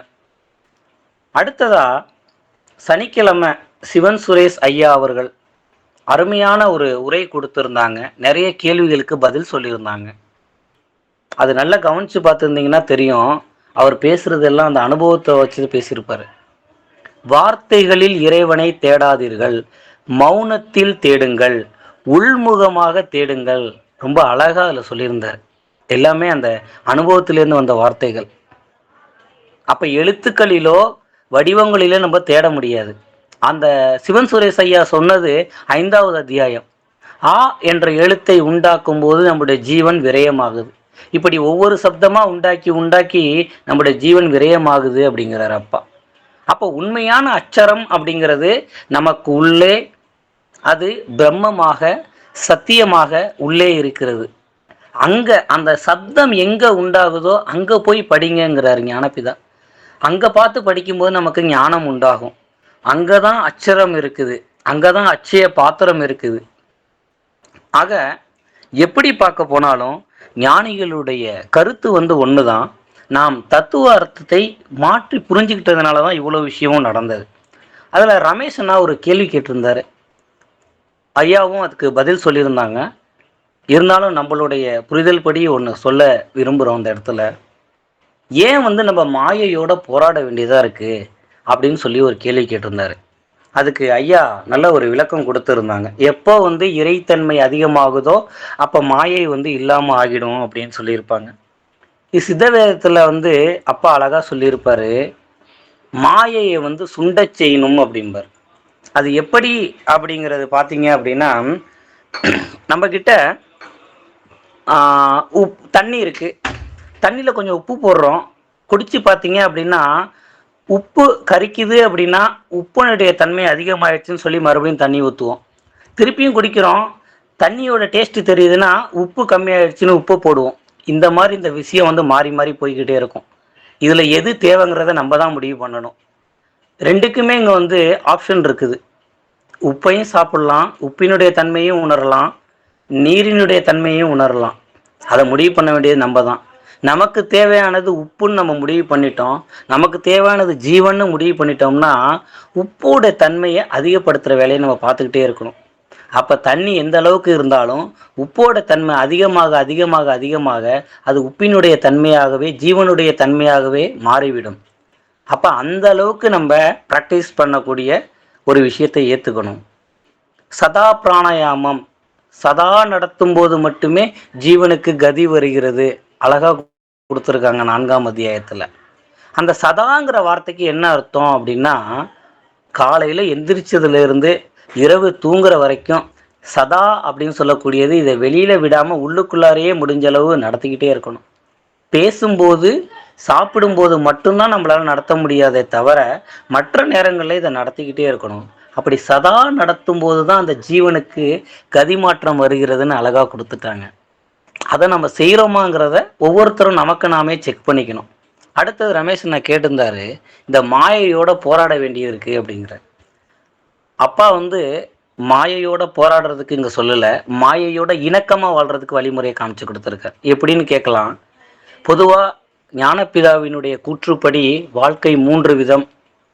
இயற்கைக்கு அடிமைப்பட்ட வாழ்க்கை, இயற்கையோடு இணைந்த வாழ்க்கை, இயற்கையை வென்ற வாழ்க்கை. இந்த இயற்கைங்கிறது என்ன அப்படின்னு பார்த்தீங்கன்னா மாயை, பிரகிருதி அப்படின்னு நிறைய பேர் வந்து அப்பா கொடுத்துருப்பார். என்னங்க இந்த இயற்கைக்கு அடிமைப்பட்ட வாழ்க்கை அப்படின்னா, குளிருது ஜர்க்கின் போட்டுக்கிறோம், மழை பெய்யுது ரெயின்கோட் போட்டுக்கிறோம். இதெல்லாம் வந்து பார்த்திங்கன்னா இயற்கையினுடைய சீற்றங்களுக்கு நம்மை பாதுகாத்துக்காக எதிர்க்கிறதுக்காக நம்ம செய்யக்கூடிய ஒரு செயல் அப்படிங்கிற ஒரு நிலைமையில் வருது. அப்போது இந்த நிலைமையிலேருந்து எப்படி மாறுறது அப்படிங்கிறது தான் அப்பா பிளான் பண்ணுறாரு. எப்படின்னா இயற்கையோடு இணைந்த வாழ்க்கையை கொண்டு வந்துடுறாரு. கீழே வெள்ளை மேலேயும் வெள்ளை. நம்ம இந்தியான்னு சொல்லக்கூடிய தீபகற்ப நாட்டுக்கு மிக சிறந்த ஒரு ஆடை அப்படின்னா வெண்மையான பருத்தியினால் செய்யப்பட்ட வெண்மை நிற ஆடைகள் வந்து இந்த உடலினுடைய சீதோசன நிலையை மெயின்டைன் பண்ணுறதுக்கான ஒரு சரியான ஒரு ஆடை. அதை தான் அப்பா நம்மளுக்கு கொடுத்துருக்காரு. சட்டத்திட்டத்தில் வரக்கூடிய உணவு முறைகள்லேருந்து எல்லாமே ரிசர்ச் பண்ணி அதை வந்து அதில் வந்து ஒரு தெளிவை தான் நம்மளுக்கு வந்து கொடுத்துருக்காங்க. அப்போ இயற்கையோடு இணைந்த வாழ்க்கைக்கு நம்ம வந்து தயாராகிடுறோம். அப்போ அடுத்த கட்டம் என்னன்னா இயற்கையை வென்ற வாழ்க்கை. அப்போ இங்க அப்பா வந்து எதுக்க சொல்ல இணக்கமா போக சொல்றாரு. எப்படி அப்படின்னு பாத்தீங்கன்னா ஒரு சின்ன உதாரணம் சொல்றோம். ஒரு மலை உச்சியிலேருந்து நம்ம கிராஸ் பண்ணி வர்றோம் இந்த சமதளத்துக்கு. வரும்போது ஒரே ஒரு இடத்துல ஒரே ஒரு கடை தான் இருக்குது. அந்த கடைக்காரங்கள்ட்ட தான் நம்ம எல்லாமே நம்ம வண்டி பஞ்சர் ஆனாலும் அவர்கிட்ட தான் ஒட்ட முடியும். நமக்கு தேவையான தண்ணி சாப்பாடெல்லாம் அவர்கிட்ட மட்டும் தான் வாங்க முடியும். இடையில வேற எங்கேயும் கிடைக்காது அப்படின்னு வச்சுக்கோங்களேன். அப்போ அப்படி இறங்கி வரும்போது அந்த டிராவல் பண்ணி வரும்போது அந்த கடைக்காரரோட ஒரு இணக்கமான ஒரு சூழ்நிலையை நம்ம உண்டாக்கி இருக்கணும். ஒரு அன்பா பழகி இருக்கணும். அப்படி இருந்தால் தான் திருப்பி நம்ம ரிட்டர்ன் போகும்போது நமக்கு ஏதோ ஒரு உதவி தேவைப்பட்டால் அந்த கடைக்காரர் செய்வார். இல்லை நீங்கள் வரும்போது அவர்கிட்ட சண்டை போட்டிருந்தாலோ இல்லை வேற ஏதோ கருத்து வேறுபாடோ ஆயிருந்தா திருப்பி நம்ம ரிட்டர்ன் போகிறோன்னு வச்சுக்கோங்களேன். அப்போ வந்து உதவி செய்வாருன்னா கண்டிப்பாக உதவி செய்ய மாட்டார். அப்படி தான் இப்போ நம்மளுடைய நிலைமை வந்து இருக்கு. அப்போது அந்த பிரம்மம், அந்த சத்தியம், அந்த சிவம், சதாசிவமான ஜோதி அது ஜீவனா மாறி மனசா மாறி அகங்காரமாக வெளியில் வந்துடுச்சு. இப்போ மறுபடியும் போகும்போது அதோட நம்ம போராடணுமா அப்படின்னு கேட்டிங்கன்னா போராடுறதுக்கான அவசியமே இல்லை. இது சித்தவேதம் ஆழ்ந்து படிக்கும்போது நமக்கு அந்த புரிதல் வந்துடும். அப்போ அதோட இணக்கமாக இருக்க சார். அப்பா அதை வந்து எதுக்காதீங்க. ஃபைட் பண்ணால் நம்ம வந்து தோற்று போயிடுவோம். எதிர்த்தோம்னா நம்ம வந்து தோற்றுருவோம், சக்ஸஸ் பண்ண முடியாது. அப்போ அதுக்கு இணக்கமாக போகணும் அப்படின்னா அதோட ரூட்லேயே அதில் போய்க்கணும். அப்போ அந்த இயற்கைக்கு ஒத்த மாதிரி ஒரு வாழ்க்கையை நடவடிக்கை கிரமங்களுக்குள்ளே வாழும்போது நம்ம வந்துடுறோம். அடுத்தது சரி, இப்போ இயற்கைக்கு அடிமைப்பட்ட வாழ்க்கை சொல்லியாச்சு, இயற்கையோட இணைந்த வாழ்க்கை சொல்லியாச்சு. இயற்கையை வென்ற வாழ்க்கை என்ன அப்படின்னா இந்த நிலையில இருந்து நடவடிக்கை கிரமங்களுக்கு உட்பட்டு நாம் ஜீவனை வந்து ஈஸ்வரனோட ஐக்கியப்படுத்தும் பொழுது வெளியில் இருக்கக்கூடிய பஞ்சபூதங்கள்னு சொல்லக்கூடிய நிலம், நீர், நெருப்பு, காற்றானது நம்மை அணுகவும் முடியாது, எதுவும் செய்யவும் முடியாது. இதுதான் அகத்தியர் பெருமான் மரளி கையில் அகப்படவும் மாட்டார் தானே அப்படின்னு சொல்லியிருப்பார். இதையே தான் சைவ சமயத்தில் அந்த பெரியவர்கள் கூட கடல்ல கட்டி போடும்போது மிதக்கவும் நீர் நெருப்புக்கு இடையில நிறுத்தும்போது அதை பூ மாதிரி உணரவும் செஞ்சாங்க.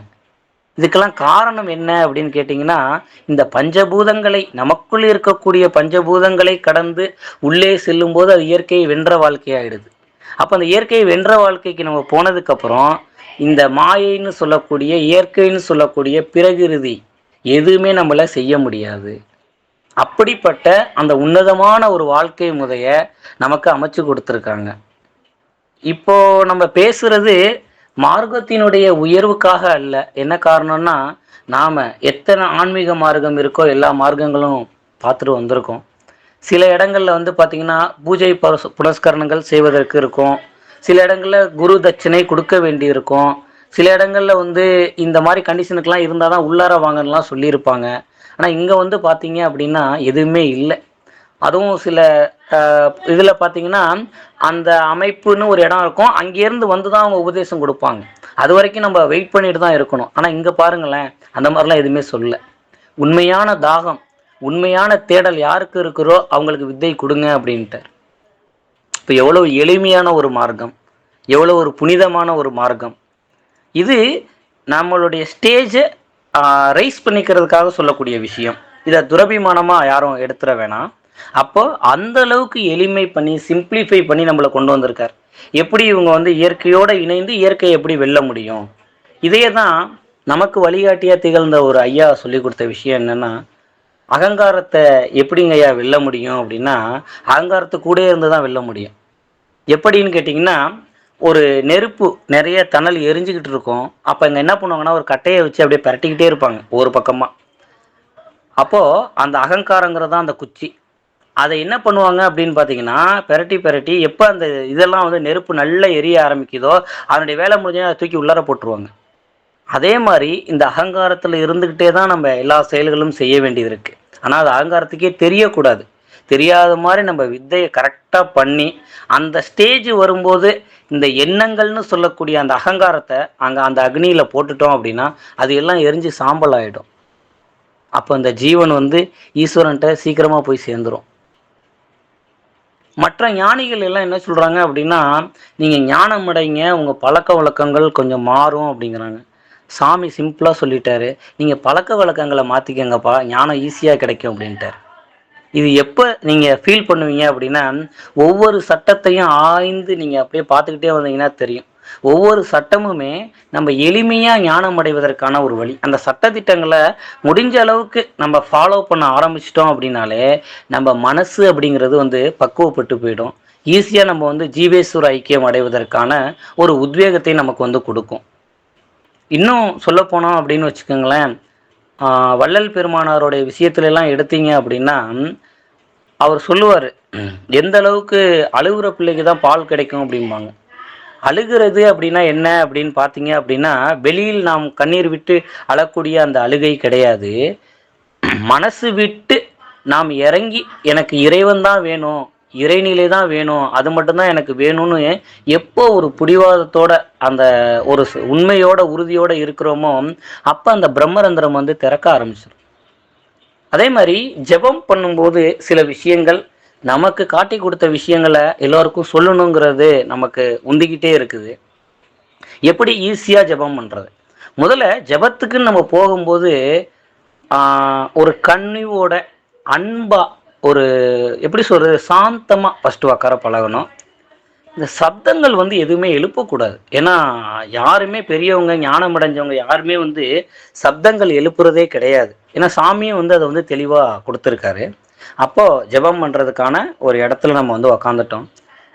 இந்த யுக்தியை வந்து நீங்கள் ஃபாலோ பண்ணி பாருங்கள். ஜெபம் பண்ணுறதுக்கு முன்னாடி அந்த புருவ மத்தியத்தில் ஒரு ஆத்ம நமஸ்காரம் பண்ணிட்டு, அப்பா, இந்த சித்த வித்தையினுடைய கர்த்தா கண்டுபிடிச்சவரும் நீங்கள் தான், சித்த வித்தைன்னு சொல்லக்கூடிய அந்த ஜீவசக்தியான வாயுவா ஓடக்கூடிய கர்மமும் நீங்கள் தான், அதே மாதிரி அந்த சித்த வித்தைன்னு சொல்லக்கூடிய கிரியை செயலும் நீங்கள் தான், கர்த்தா கர்மம் கிரியைன்னு சொல்லக்கூடிய மூணுமா இருக்கிறதும் நீங்கள் தான், இந்த ஊர்த்துவ கதியாக உள்ளார ஓட போகிறதும் நீங்கள் தான், அந்த கதியை இயக்குறவரும் நீங்கள் தான், உள்ளார இருக்கக்கூடிய அந்த சத்தியம் பிரம்மமாக இருக்கிறதும் நீங்கள் தான், அதை உணர்த்துறவரும் நீங்கள் தான்.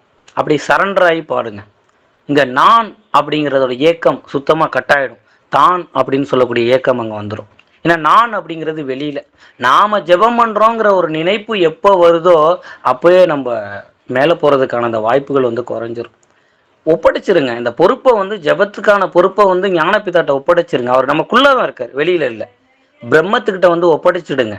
நீங்கள் தான் எல்லாமே, நீங்கள் தான் பண்ணுறீங்க, நீங்கள் தான் கதியும், நீங்கள் தான் நடத்துகிறதும், நீங்கள் தான் அதனுடைய பலனும் நீங்கள் தான் அப்படின்னு சொல்லிட்டு நல்ல ஒரு முக மலர்ச்சியோட, ஒரு ஒரு குழந்தை ரொம்ப நாள் ஒரு தாயை பார்க்காம இருந்து பார்க்க போனால் எந்த அளவுக்கு ஒரு ஆர்வமாக இருக்குமோ மகிழ்ச்சியாக இருக்குமோ அந்த ஒரு புன்முறுவலோடு அமர்ந்து கரெக்டாக அக்னி நேத்திரம்னு சொல்லக்கூடிய இருதயம்னு சொல்லக்கூடிய அந்த இடத்துல ஃபோக்கஸ் வச்சு ஜெபம் பண்ணி பாருங்கள்.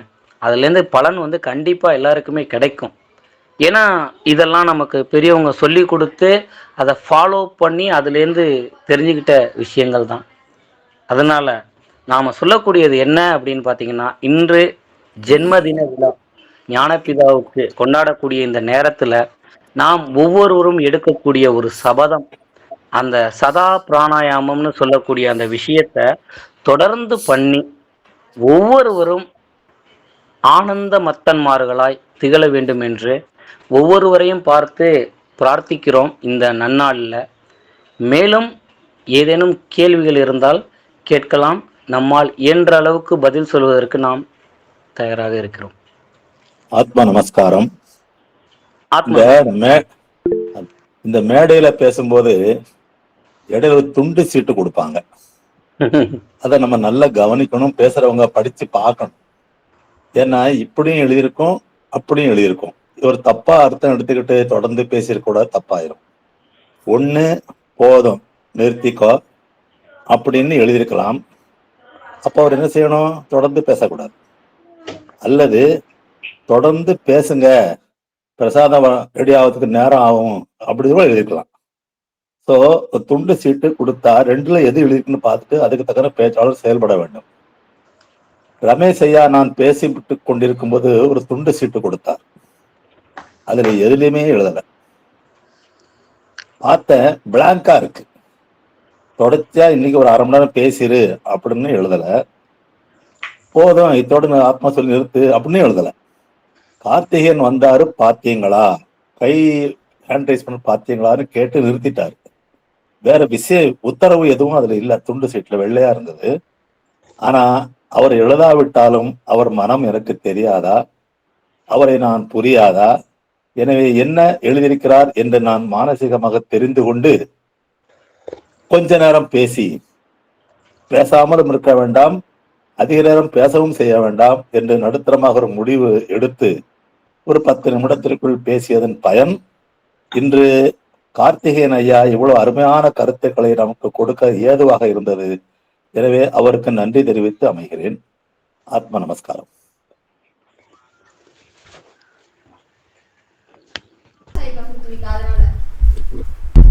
ஆத்ம நமஸ்காரம் ஐயா. ஆத்ம நமஸ்காரம். சொல்லுங்கம்மா. இப்போ ஐயா, இந்த பேசலாங்களா ஐயா? கேளுங்கம்மா. சமாதிக்கான ஆதாரம் பிரம்மரந்திரன் தட்டி திறக்கிறதுன்னு 3 நாள் முன்னாடி ரமேஷ் ஐயா சொல்லிட்டு இருந்தாங்க ஐயா. இப்போ ஜபத்துக்கு 1 மணி நேரம் 1.25 மணி நேரம் கொடுக்குறாங்க ஐயா. ஆனா நிஷ்டைக்கு 20 நிமிஷம் தான் கொடுக்குறாங்க. அந்த 20 நிமிஷத்துலயே நமக்கு மனசு ஒன்றி அந்த அந்த நிஷ்டை பண்றதுக்கு டைம் கரெக்டா இருக்குமான்னு தெரியல. இது நம்ம வீட்டுல பண்றப்பவே 1 மணி நேரம் 1.5 மணி நேரம் நிஷ்டை எப்பவும் பண்ணலாங்களா ஐயா? அதாவதுங்கம்மா, சித்த வேதத்தை பொறுத்தளவுக்கு அப்பா எங்கேயுமே 1 மணி நேரம் 2 மணி நேரம் ஜபத்தை பத்தி எழுதல. எதுக்காக அந்த பிராக்டிஸ வெளியில காட்டுறாங்க அப்படின்னா, இப்ப வெளியுலக வாழ்க்கையில இருந்து நம்ம உபதேசம் வாங்குறோம். உடனே நீ ஒரு நாள் ஃபுல்லா இப்படியே உக்காருப்பா அப்படின்னு சொன்னா அந்த இடத்துல உங்களுக்கு உடலும் ஒத்துழைக்காது, மனசும் ஒத்துழைக்காது.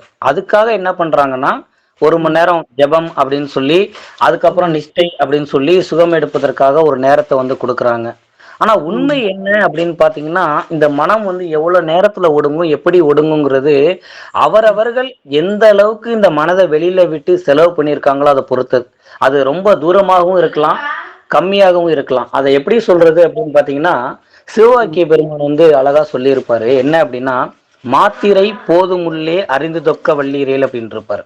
அப்ப இந்த அகங்காரம் இல்லாத, எண்ணங்கள் இல்லாத நிலையில நம்ம எந்த அளவுக்கு நம்ம பிராக்டிஸ் பண்ணியிருக்கோமோ, நம்மளுடைய லைஃப் எந்த அளவுக்கு அமைஞ்சிருக்கோ அதை பொறுத்துதான் அந்த நிஷ்டை அப்படிங்கிறது. சில பேர்த்துக்கு பாத்தீங்கன்னா ஒரு 4 மணி நேரம் இருந்தாதான் அந்த நிஷ்டை அப்படிங்கிறதே கூடும். சில பேருக்கு 1 மணி நேரத்துல கூட கூடுறதுக்கு வாய்ப்பு இருக்கு. அதை தீர்மானிக்கிறது அவரவருடைய மனம்தான். அப்போ சித்த வேதத்துல என்ன சொல்லப்பட்டிருக்கு அப்படின்னா, சதா பிராணாயாமம் அப்படிங்கிற விஷயத்தை தான் அப்பா ஒவ்வொரு வரியிலையும் ஒவ்வொரு பக்கத்திலயுமே சொல்லிக்கிட்டே வராங்க. அது சாத்தியமும் கூட. இப்ப ஆரம்ப காலத்துல நம்மளுக்கு ஒரு கேள்வி இருக்கும், எப்படி சதா பிராணாயாமம் பண்ணிட்டு மற்ற வேலைகள் நம்ம செய்யலாமா அப்படின்னு பாத்தீங்கன்னா, கண்டிப்பா செய்ய முடியும். என்ன காரணம்னா, இப்ப நமக்கு மூச்சு ஓடிட்டு இருக்குது, நம்மளை கேட்டு ஓடுதான்னு பாத்தீங்கன்னா கேட்காம தான் அது ஓடிட்டு இருக்குது. அதே மாதிரி இதை ஒரு முயற்சியின் மூலமாக, பயிற்சியின் மூலமாக நம்ம கொண்டு வந்துட்டோம் அப்படின்னா, குறிப்பிட்ட காலத்துக்கு அப்புறம் அது உள்ளுக்குள்ளாரையே ஓட தொடங்கும். அந்த நிலையை அடையும் போதுதான் நமக்கு அந்த சமாதிக்கான அந்த நிலையில கொஞ்சம் கொஞ்சமா நம்ம மேலே ஏற முடியும். அதனால அந்த 1 மணி நேரம் 2 மணி நேரம்ங்கிறது நமக்கு ஒரு கணக்குக்காக, ஒரு புரிதலுக்காக வச்சிருக்காங்களே தவிர, உண்மை சித்த வேதம் சொல்றது என்ன அப்படின்னா, சதா நடத்தினா மட்டும்தான் அந்த ஜீவனுக்கு கதி மாற்றம் வரும்னு சொன்னாங்க. அது ஒண்ணு. இன்னொரு விஷயம், பெண்களுக்கு இதுல ஒரு முக்கிய பங்கு, ஒரு சந்தோஷமான விஷயம் என்ன அப்படின்னு பாத்தீங்கன்னா, இந்த தொண்டை பகுதியில பாத்தீங்கன்னா அந்த சங்குன்னு சொல்லுவாங்க. அது பொதுவா ஆண்களுக்கு கொஞ்சம் வெளியிலையும், பெண்களுக்கு கொஞ்சம் உள்ளடங்கியும் இருக்கும்.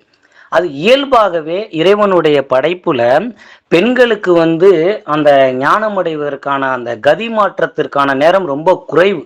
அதாவது ஆண்கள் ஒரு பிரயத்தனம் செய்து, முயற்சி செய்து நடக்கக்கூடிய ஒரு விஷயம் பெண்களுக்கு சீக்கிரமே நடந்துரும். என்னன்னா, இறைவனுடைய படைப்புல ஆண்கள் தேகம்னு சொல்லக்கூடிய இந்த ஜடத்துக்கு பலம் அதிகம், பெண்களுக்கு மனதுல பலம் அதிகம். அதனாலதான் ஆன்மீக முன்னேற்றத்துல பெண்கள் முன்னாடி வரணும்னு ஞானபிதா நிறைய இடங்கள்ல சொற்பொழிவுல சொல்லி இருக்கிறாங்க. அதனால உங்களுக்கு பெண்கள் தாய்மார்களுக்கு வந்து இதில் முன்னேற்றம் அடையக்கூடிய வாய்ப்பு ரொம்ப ரொம்ப அதிகமா இருக்கிறதுனால நீங்க முக்கியமா ஜெபம் அதிகமா பண்ணுங்க அப்படின்னு தான் நான் எல்லா பெண்களையும் தாய்மார்களையும் பார்க்கும்போது சொல்லுவோம். என்ன காரணம்னா உணவு சமைக்கிறதே நீங்க தான். அப்ப நீங்க கதி பண்ணிக்கிட்டே நீங்க உணவு சமைச்சிட்டீங்க அப்படின்னா உங்க வீட்டில் இருக்க மற்றவங்களுக்கு வந்து அது இயல்பாகவே அந்த எண்ணம் வந்து உள்ளுக்குள்ள வந்துடும். அந்த கதி இருக்கணும் அப்படிங்கிற ஒரு விஷயம் வந்துடும். அதனால உங்களுடைய கைகளில் அந்த முக்கியமான ஒரு பங்கு, அதை என்ன சொல்றது, ஒரு பொறுப்பு தாய்மார்களுக்கு இருக்குங்கிறதை இந்த இடத்துல நம்ம சொல்லிக்கிறோமா. ஆமாங்க ஐயா. நன்றிங்க ஐயா. ஆத்ம நமஸ்காரம் ஐயா. ஆத்ம நமஸ்காரம். இன்னொரு அம்மா கேள்வி கேட்டிருந்தாங்களே இடையில.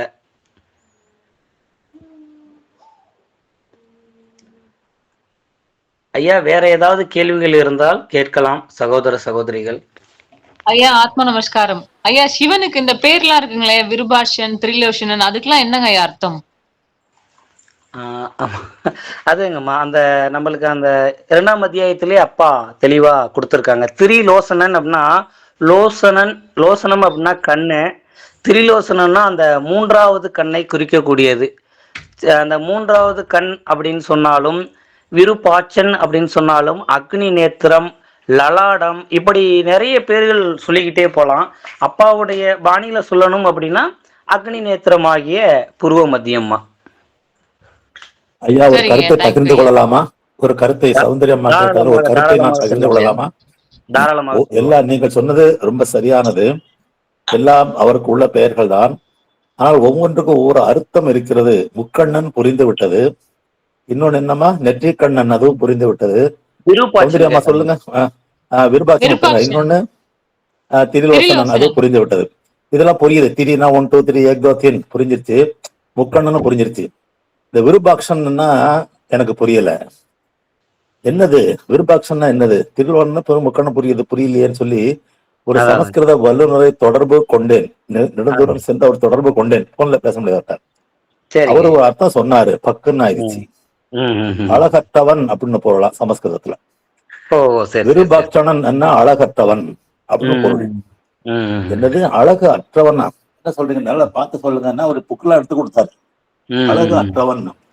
அப்புறம் ஒரு அர்த்தம் சொன்னாரு, அழகு அற்றவன்னா அலங்கோலமானவன் ஒரு மாதிரி இருப்பா. அப்படி இல்லப்பா, அவரு விஷ்ணு வந்து அலங்கார பிரியர், இவர் அப்படி இல்லை. முக்கண்ணு 3 கண்ணு இருந்து ஒரு மாப்பிள்ளை வந்தாருன்னு பொண்ணு கொடுப்பாங்களா? யோசிப்பாங்கல்ல, மேல என்னது தழும்பான்னு கேட்பாங்க. ஒரு வித்தியாசமான ஒரு இதா ஆயிடுது ஒண்ணு. 2வது, அவர் அலங்கார பிரியர் அல்ல, அதான் விருப்பாட்சன் அப்படின்னு சொல்றது. சோ டைரக்ட் மீனிங் வந்து விருப்பாட்சன்னா அழகு அற்றவன். இத கேள்வி கேட்டது யாரு இங்க? அம்மா, யாரோ ஒரு அம்மா, தாயார் தான் கேட்டாங்க. சௌந்தர்யாவா? பொருத்தமான கேள்வி கேட்டிருக்கீங்க. ஏன்னா சௌந்தர்யான்னா அழகானவள் அர்த்தம். சௌந்தர்யம் அழகு இல்லையா கார்த்திகனையா? அழகான ஒருத்தர், ஆணோ பெண்ணோ, அழகான ஒருத்தர் அழகு அற்றவர் என்கிறதுக்கான ஒரு அர்த்தம் அவங்களுக்கு ரெடி இருக்கு பாருங்க மனசுல. அதனால அத கேட்டிருக்காங்க. டிக்ஷனரி மீனிங் அழகு அற்றவர். ஆனால் இங்க அழகு இல்லாம ஒரு மாதிரி இருப்பான்னு நினைக்க வேண்டாம். சிவன் அலங்காரம் செஞ்சு கோயில நல்லா இருக்கும். அழகு அதை அலங்காரம் விரும்பாதவர்னு அர்த்தம். விஷ்ணுக்கு ஆப்போசிட்டா எடுத்து பாத்துக்கலாம்.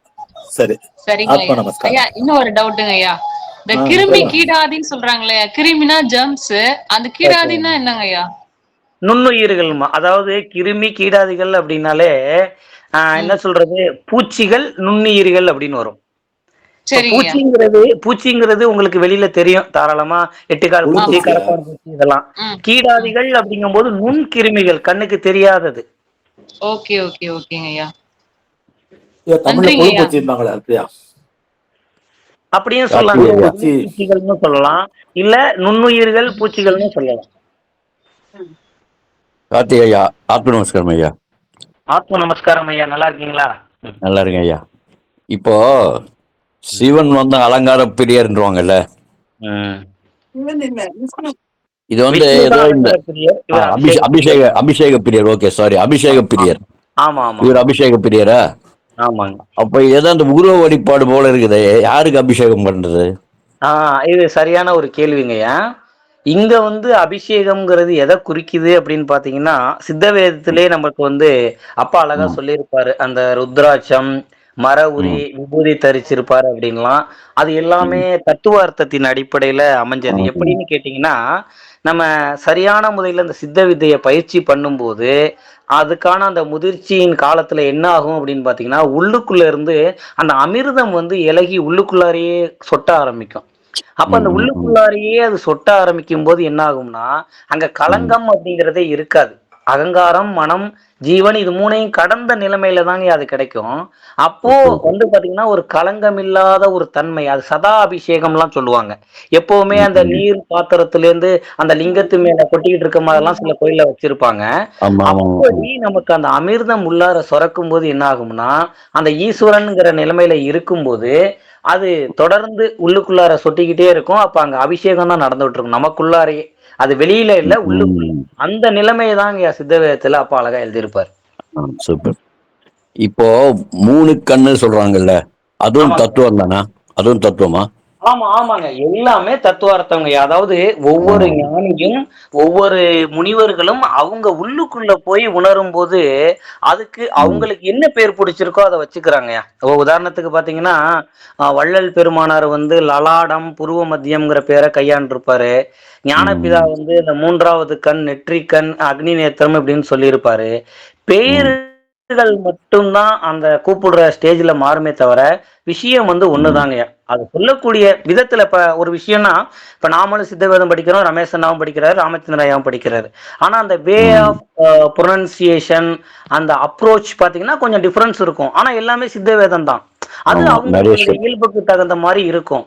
அப்போ சொல்றது ஒரே விஷயம் தாங்க. மதங்களை பத்தி பேசும்போது அப்பா சொல்லியிருப்பாரு. இதுல என்ன ஒரு வேறுபாடு மற்றவங்களுக்கும் அப்பாவுக்கும் பாத்தீங்கன்னா, மத்தவங்க என்ன சொல்லுவாங்க, நதிகள் பலவாயினும் சேருமிடம் ஒண்ணுன்னு சொல்லியிருப்பாங்க. ஆனா அப்பா சொல்றாரு, 4 விதமான நதியும் இல்ல, 4 விதமான வழியும் இல்லன்ட்டார். எல்லாமே ஒரே மார்க்கம் தான். அப்ப எல்லாமே ஒரே விஷயம் தாங்க. அங்க மாற்றுபாடுக்கு வாய்ப்பே இல்லைங்க. பட் தத்துவமா நிறைய பேர் பாக்குறது இல்ல. அதுதாங்க உண்மை. அந்த தத்துவம் ஏன் விளங்கல அப்படின்னு பாத்தீங்கன்னா, நம்ம மானம், அபிமானம், துறவிமானம்னு சொல்லக்கூடிய இந்த குணங்களுக்கு இடையில விருப்பு வெறுப்புகளுக்கு இடையில மாட்டிக்கிட்டு தவிக்கிறதுனால நமக்கு தத்துவார்த்தம் விளங்குறது இல்ல. எப்போ அந்த விருப்பு வெறுப்புகள் அறவே நீங்குதோ, இந்த எண்ணங்கள் ஒழிகிறதோ, அப்போ வந்து இயல்பாகவே அந்த தத்துவ விளக்கங்கள் நமக்கு புரியுங்கய்யா. இப்ப இதுவே வந்து நமக்கு பெரியவங்க சொல்லி கொடுத்தாங்க. நமக்கு வழிகாட்டியா இருந்தவங்க, உபதேசம் கொடுத்தவங்க சொல்லி கொடுத்ததுதான் இப்ப உங்களுக்கு ஷேர் பண்ணிட்டு இருக்கோம். அப்ப நாம பிராக்டிகலா எக்ஸ்பீரியன்ஸ் ஆகும்போது அது நம்மளுக்கு புரிஞ்சிருங்கய்யா. நன்றி ஐயா. ஐயா, இந்த உருவ வழிபாடு இருக்கக்கூடாது, இப்போ தத்துவார்த்தமா புரிஞ்சுக்கணுங்கிறதுக்கு இன்னொரு விஷயமும் இருக்கு, சொல்லியிருக்காங்க. அதாவது நம்ம கோவை மாவட்டம் இருக்கு இல்லையா, நம்ம ரமேஷ் ஐயா ஊர் தான் ஐயா. இங்க கோவில் பாளையம்னு ஒரு இடம் இருக்கு. அங்க காலகாலேஸ்வரர் கோயில் இருக்கு. காலகாலேஸ்வரர் அப்படின்னு ஒரு கோயில் இருக்கு. அங்க சிவபெருமானுக்கு அபிஷேகம் செய்யப்படுவது இல்லை. அவர் அபிஷேக பிரியராக இருந்தாலும் அவருக்கு அபிஷேகம் செய்யப்படுவது இல்லை. கோவை மாவட்டத்துல கோவில் பாளையம் ஒரு இடத்துல வச்சு நான் படிச்சிருக்கிறேன்.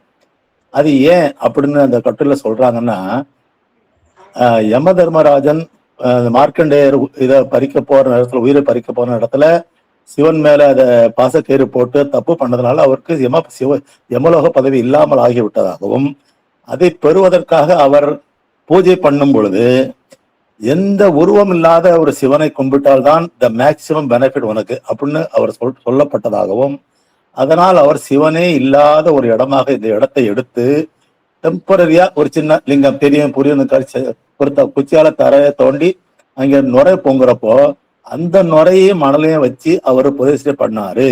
இதனால் அப்போ அந்த சிவன் அவருக்கு காட்சி கொடுத்தார். அப்ப சிவன் உருவமா வரல, அவர் உள்ளுக்குள்ள அந்த ஞானோதயம் பெறுகிறார். பெருக்கப்பட்டு அந்த யம பதவி திருப்பி கிடைக்க போறதா ஒரு விளக்கம் இருக்கு. இப்ப எதுக்கு இதை சொல்லியிருக்காங்கன்னா, உருவமற்ற வழிபாடுதான், அதுதான் உண்மையான சிவன்ங்கிறத விளக்கத்துக்கு அதுக்கும் ஒரு கோயிலா வச்சுட்டாங்க. காலேஸ்வரர். காலம்னா யமன். அந்த யமனுக்கே ஒரு பதவி கொடுக்கறதுக்கு. ஏன்னா இப்போ நம்ம பேசினா சக்தி விரயம், பேசினா சக்தி விரயம். ஐயா கார்த்திகனோட ஆன்னு சொன்னா ஒரு சக்தி போயிடுது, ஆவன்னா சொன்னா சக்தி போயிடுதுங்கிறாரு. அதே ஒரு பேசித்தானே சொல்ல வேண்டி இருக்குது. அதே மாதிரி இந்த உருவமற்ற கடவுள்னு சொல்றதே கூட ஒரு கோயிலா, ஒரு உருவமா, ஒரு வரலாறா சொல்லித்தான் நமக்கு புரிய வச்சிருக்காங்க. சொன்ன விதம் விட்டு அதை நாம் எடுத்துக்கொள்ளலாம். எனவே யமன் தனது பதவியை மார்க்கண்டேயர் மேல் பாச கயிறை வீசி தவறுதலா வீசி சிவன் மேல் பட்டு கோபப்பட்டு இழந்த பதவியை உருவமற்ற சிவனை, அதாவது அபிஷேகமற்ற சிவன், அவனை வழிபட்டுதான் கிடைத்தது என்ற ஒரு விஷயத்தையும் இந்த இடத்துல பொருத்தமா இருக்குன்னு ஞாபகம் வந்து சொல்றேன். ஆத்ம நமஸ்காரம். அதாவது மார்க்கண்டேயன் அப்படிங்கிறதுங்கய்யா மார்புக்கும் கண்டத்துக்கும் இடையில் எய்துபவர் என்று அர்த்தம் வருதுங்கய்யா. அப்ப இந்த சித்த வித்தையின் மூலமாக நாம் அந்த பயிற்சியை நாம் செய்யக்கூடிய ஒரு விதம் தான் அந்த மார்க்கண்டேயர் அப்படிங்கிறதுக்கு பொருந்தக்கூடிய ஒரு பெயருங்கய்யா. அதுல கார்த்தி, ஆனா சொல்லுங்க, எனக்கு ஒரு சந்தேகம். சொல்லுங்கண்ணா. என்னன்னா, இதுக்கு முன்னாடி நீங்க பேசும்போது பெண்கள் அவங்களுக்கு வந்து எளிமையாக ஞானம் அடைகிறதுக்கான ஒரு உடல் அமைப்பு இருக்குது, ஆண்களுக்கு அந்த எளிமையான அமைப்பு இல்ல, அவங்க கொஞ்சம் கஷ்டப்பட்டு தான் ஒரு கதி மாற்றத்தை உண்டு பண்ணணும் அப்படிங்கிற ஒரு விஷயத்த சொல்லியிருந்தீங்க. கடவுள் எதுக்காக இந்த பாரபட்சத்தை கொடுத்தாரு? அவங்க எளிமையா அடையணும், நாம ரொம்ப கஷ்டப்படணும்னு. ரெண்டு பேருமே அவங்க குழந்தைங்க தானே, ரெண்டு பேருமே ஒரே மாயில தான் இருக்கிறோம், ரெண்டு பேருமே ஒரே ஞானத்தை தான் எதிர்பார்க்கிறோம். எதுக்கு இந்த பாரபட்சம்? அவங்களுக்கு எளிமையாவும் நமக்கு கஷ்டமாகும். அருமையான ஒரு கேள்விங்கண்ணா.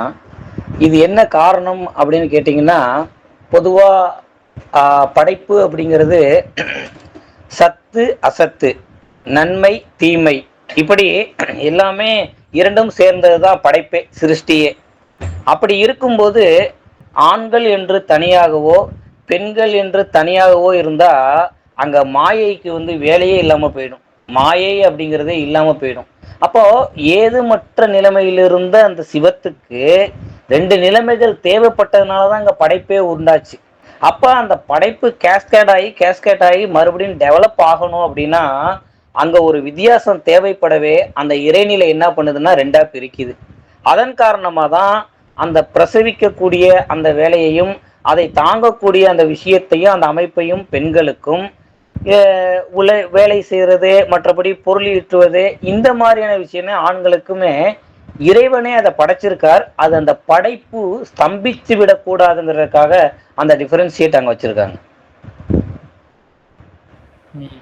சரிங்க கார்த்தி, நான் ஒரு சின்னதா ஒரு ஜப விஷயமா முன்னேற்றம் வரும் அப்படின்னா அது படைப்பு இருக்கு, ஓகே, ரெண்டு பேருக்கும் அதே இருந்திருக்கலாம். ஜபம் விஷயமா முன்னேற்றம் வர்றதுக்கு மட்டும் இவங்களுக்கு எதுக்கு ப்ரிஃபரன்ஸ் கொடுத்தாங்க? அது எதுக்கு ஸ்பெஷல் மார்க் 5 மார்க் அவங்களுக்கு? இப்போ பெண்கள் தான் வந்து ஒரு குடும்பத்தினுடைய கண்கள். என்ன காரணம்னா காலையில எந்திரிச்சதுல இருந்து உணவு தயாரிக்கிறதுல இருந்து வீட்டு வேலை, புற வாழ்க்கையில ஓகே, அக வாழ்க்கைன்னு வந்த பிறகு இல்லைங்க, அதுதான் சொல்ல வரேங்கய்யா.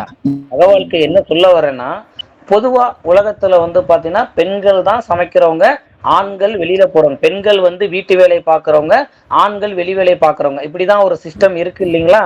அப்போ அந்த பெண்கள் என்னங்க, பெண்கள் தான் வீட்டு வேலை செய்யறவங்க.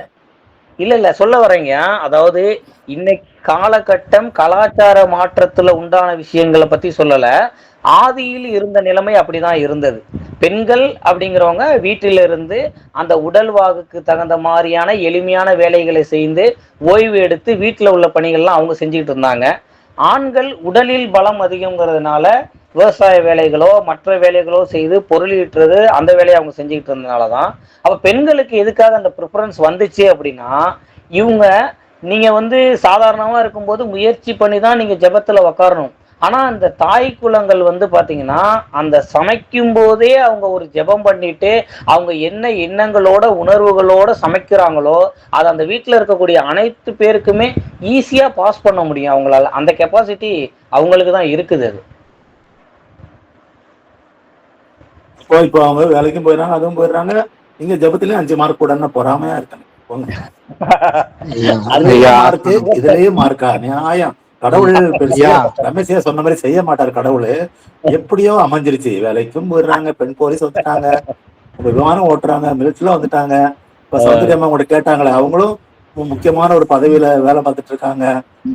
ஆனா அவங்க வீட்டுல வந்து 5 மார்க் கூடயா? நியாயமா? இப்ப இருக்கிற அரசியல்வாதிகள் கொடுக்கக்கூடிய பெண்களுக்கு இடஒதுக்கீட விட முன்னமே கடவுள் நினைக்கிறேன். இதுல ஒரு சந்தேகம் இதுல ஒரு சந்தேகம் இருக்கு. நீங்க ஜாதிவாரி கணக்கெடுப்புன்னு சொல்ற மாதிரி இந்த ஆண் பெண் கணக்கெடுப்புன்னு சித்த வித்தையில எடுத்து பாருங்க. பெண்கள் ஆண்கள் 10 பேர் இருந்தா பெண்கள் 2 பேர் தான் இருப்பாங்க. இப்ப இந்த கிளாஸ் அட்டன் பண்றதுலே இந்த கணக்கெடுப்பு எடுத்து பாருங்க. இல்ல நிலையங்கள்ல போய் சித்த வித்தியை ஒருத்தர் சித்த வித்தியை கொடுக்குறாருன்னா எத்தனை பெண் வர எத்தனை பருவாங்க. ஒரு ஆண்டு நடக்கும்போது மேடையில வெள்ளை வேஷ்டி வெள்ளை சட்டை வெள்ளை துண்டு போட்டுட்டு 10 பேர் உட்கார்ந்துருப்பாங்க. ஒரு பெண் பேருக்கு கூட இருக்க மாட்டாங்க. சோ அவரு வர வைக்கிறதுக்கு தான் இந்த ஆஃபர் கொடுக்குறாருன்னு நினைக்கிறேன். அதாவதுங்கய்யா, ஒரு உண்மை என்ன அப்படின்னு பாத்தீங்கன்னா, நம்ம பொதுவா வெளிப்படுத்துறவங்களை மட்டும்தான் ஞானிகள் நினைச்சுக்கிறோம். இப்போ நம்ம டீம்ல வர்றாங்க, இவங்க மட்டும்தான் வித்தையில ஈடுபாடா இருக்கிறாங்க, இவங்க தான் வித்தைக்குள்ள இருக்கிறாங்கன்னு நினைக்கிறோம். ஆனா உண்மை என்னன்னு பாத்தீங்கன்னா, கிருஷ்ண பாரதி சகோதரி மாதிரி ஏகப்பட்ட பேர் தெரியாமலே உலகத்துக்கு வெளி உலகத்துக்கு அதிகமா தெரியாமலே ஞானம் அடைஞ்சு போயிட்டு இருக்கவங்க நிறைய பேர் இருக்காங்க. அவங்கள நம்மளால அடையாளம் கண்டுபிடிக்க முடியாதுங்கய்யா. இன்னொன்னு கார்த்தி சொல்றபடி பார்த்தா, இப்ப கார்த்தி சொல்றபடி பார்த்தா, இப்ப ஆர்ஜி சேகர் ஐயாவுடைய ப்ரொஃபைலுக்கு பின்னாடி அவங்களுடைய மிஸ்ஸஸ் இருக்கிறாங்க, என்னுடைய ப்ரொஃபைலுக்கு பின்னாடி என்னோட மிஸ்ஸஸ் இருக்காங்க. இதுக்கு முன்னாடி சண்முக சுந்தரம் ஐயா வந்திருப்பார் கோயம்புத்தூர்ல இருந்து, அவருடைய ப்ரொஃபைலுக்கு பின்னாடி அவங்களுடைய ஒய்ஃப் இருக்கவே செய்வாங்க. நானும் ஹேண்ட் ரைஸ் பண்றேன். ஆமா, உங்களோட கொஞ்ச நேரம் முன்னாடி ப்ரொஃபைல் தனித்தனியா இருந்தது, இப்ப ரெண்டு ஒண்ணு சேர்ந்துருச்சுன்னு நினைக்கிறேன். நான் சொன்னது குறிப்பிட்ட 1 பேர் நபர் 2 பேர் நபர்ல ஒரு விழா நடக்கும்போது பாக்குறாங்க.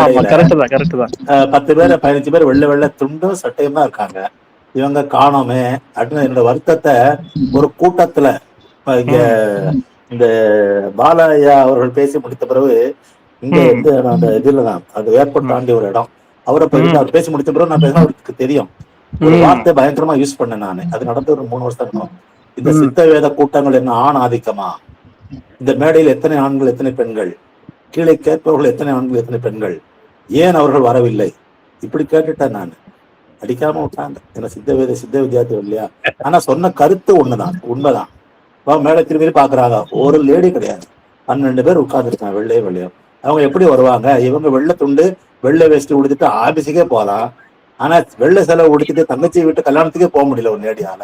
நீ வர வேண்டாம் ஓரமா நின்றுங்கிறான், தாலியை எடுத்துட்டு வாங்குறோம். நமக்கு அந்த மாற்றங்களே இல்லையே.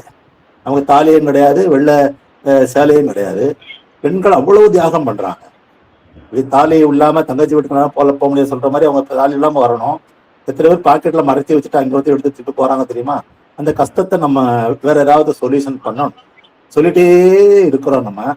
அப்போ முடியுமா சொல்லுங்க ஐயா? நாகராஜன் ஐயா. ராமச்சந்திரன் ஐயா, ஆத்ம நமஸ்காரம் ஐயா. அனைவருக்கும் ஆத்ம நமஸ்காரம் ஐயா. இப்போ பெண்களுக்கு மட்டும் ஏன் இறைவன் அந்த சலுகை கொடுத்தாருன்னு கேட்டீங்க. அவங்க 10 மாசம் சுமந்து பெத்தெடுக்கிறாங்க, அந்த சலுகையை நமக்கு கொடுக்கலையே ஐயா. அம்மை அப்பன் இல்லாமல் ஒரு அம்மை இல்லை. அவங்களுக்கு அந்த சலுகை கொடுத்தது நல்லதுதான் இறைவன். அதுக்கப்புறம் அவஸ்தைப்படுறது ஸ்கூல் அட்மிஷன் அலையிறதுலாம் இவன் தான். அதெல்லாம் நீங்க விட்டுருங்க. 10 மாசத்தோட முடிஞ்சது. ஆயுள் பூரா சுமக்குறது அப்பாதான் ஐயா. சௌந்தரியம்மா ரொம்ப நேரமா வெயிட் பண்றாங்க ஏதோ கருத்து சொல்றதுக்கு. பெண்கள் பக்கம் டச் பண்ணிட்டேன் நானு. பாருங்க ஆவேசமா வருவாங்க எல்லாரும். அதெல்லாம் வரவே மாட்டேங்க ஐயா, நீங்க பேசுங்க. அப்பா வந்து எல்லாரையுமே அலின்னு சொல்லிட்டாரு. ஆண் பெண் இந்த ஜடத்துல உருவத்துலதான் வித்தியாசம் இருக்கு அப்படின்னு சொல்லிட்டாரு. அதனால நீங்க என்ன வேணாலும் பேசிக்கோங்க. எனக்கு உண்மையாவே ஒரு டவுட் இருக்கு ஐயா. இப்ப நம்ம வந்து அகங்காரம் ஒடுங்கும் போது மனம் ஆகுது, மனம் ஒடுங்கும் போது ஜீவன் ஆகுது, ஜீவன் ஒடுங்கும் போது அந்த சிவன் ஆகுது இல்லையாங்க ஐயா? இப்ப இந்த ஜீவனா இருக்கின்ற சிவனுக்கு 3 கண்கள் இருக்குன்னு சொல்றாங்கல்ல ஐயா, இதை எப்படிங்க எடுத்துக்கணும்? அதாவதுங்கம்மா, அந்த நம்மளுக்கு அந்த பஞ்சபூத தத்துவங்கள் நம்ம படிப்போம் இல்லைங்களா? இதுல 5ஆம் அத்தியாயத்துல அதுல வந்து ஃபர்ஸ்ட் பிரம்மம்ங்கிறது ஒரு ஸ்டேஜ். அதுதான் ஏதுமற்ற நிலை. அதுக்கு ஒரு சலனம் ஏற்படவே சதாசிவமான அந்த ஜோதிங்கிற நிலைமை வந்தது. அதற்கப்புறம் தான் அந்த ஜீவன்கிற விஷயம், அந்த புருவ மத்தியம். அந்த ஜீவன் தான் சிவன் சொல்றாரு. சாமி என்ன சொல்றாருன்னா, ஜீவன் வந்து ஈஸ்வரனுடைய அம்சம். ஜீவன் வந்து ஈஸ்வரன் கிடையாது, ஜீவன் வந்து ஈஸ்வரனுடைய அம்சமா இருக்குது. அது மேல போய் சேரும் போதுதான் அது ஜீவேஸ்வர ஐக்கியம் அடையுது. அப்ப அந்த இடம் இருக்கு இல்லைங்களா, அந்த பாயிண்ட், அந்த இடத்தான் 3வது கண்ணு சொல்றாங்க. மற்றபடி அந்த 2 கண்ணுன்னு சொல்றது நமக்கு வெளியில இருக்கக்கூடிய அந்த 2 கண்ணை பத்தி சொல்லல. நாடிகள்ல 72,000 நாடிகள்ல 3 நாடி முக்கியமான நாடி. ஒண்ணு இடகலை, அதாவது நம்மளுடைய வலது பக்கம் தொடங்கி அப்படியே ஒரு டேர்னா போய் இடது கால் கட்டை விரல்ல போய் முடிஞ்சிடும். இன்னொன்னு வலது கால் கட்டை விரல் ஆரம்பிச்சு டேர்னா வந்து லெஃப்ட் கண்ணுகிட்ட வந்து சேர்ந்துரும் அந்த புருவ மத்தியத்துல. அப்ப அந்த இடகலை பிங்களை அதுக்கப்புறம் இந்த சுழுமுனைங்கிறது தாய் வயிற்றுல இருக்கும்போது நமக்கு சுவாசம் சுத்திலும் பனிக்கூடம்.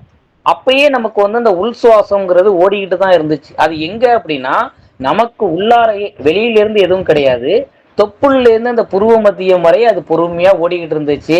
அது ஏதுமற்ற நிலைமையில, மனம் இல்லாத நிலைமையில அது ஓடங்காட்டினா நம்மளுக்கு அந்த உறுப்புகளினுடைய வளர்ச்சியெல்லாம் நடந்தது.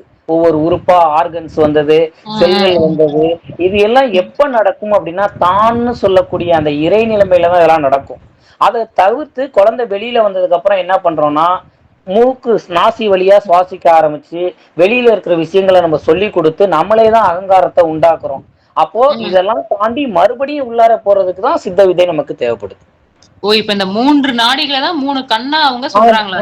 ஆமா ஆமா. இந்த வெளியில இருக்கக்கூடிய கண்களை பத்தி ஞானிகளினுடைய சித்தர்களுடைய பார்வையில் வெளியில இருக்கக்கூடிய எந்த உறுப்புகளை பத்தியுமோ மற்ற விஷயங்களை பத்தியுமோ அவங்களுடைய அர்த்தம் எல்லாம் உள்ளார்ந்த அர்த்தம். நாடிகள், அதாவது டெக்னாலஜின்னு சொல்லக்கூடிய இந்த விஷயங்கள்னால ட்ரேஸ் பண்ணவே முடியாது. இனிமே எத்தனை யுகமானாலும் முடியாத விஷயங்கள் அவங்க சொன்ன விஷயம். அதெல்லாம் உள்ளுக்குள்ள போகும்போது நாம் உணர்வால் உணரக்கூடிய விஷயம். அதெல்லாம் தேங்க்ஸ் ஐயா, தேங்க்ஸ் ஐயா, ரொம்ப சூப்பருங்க ஐயா.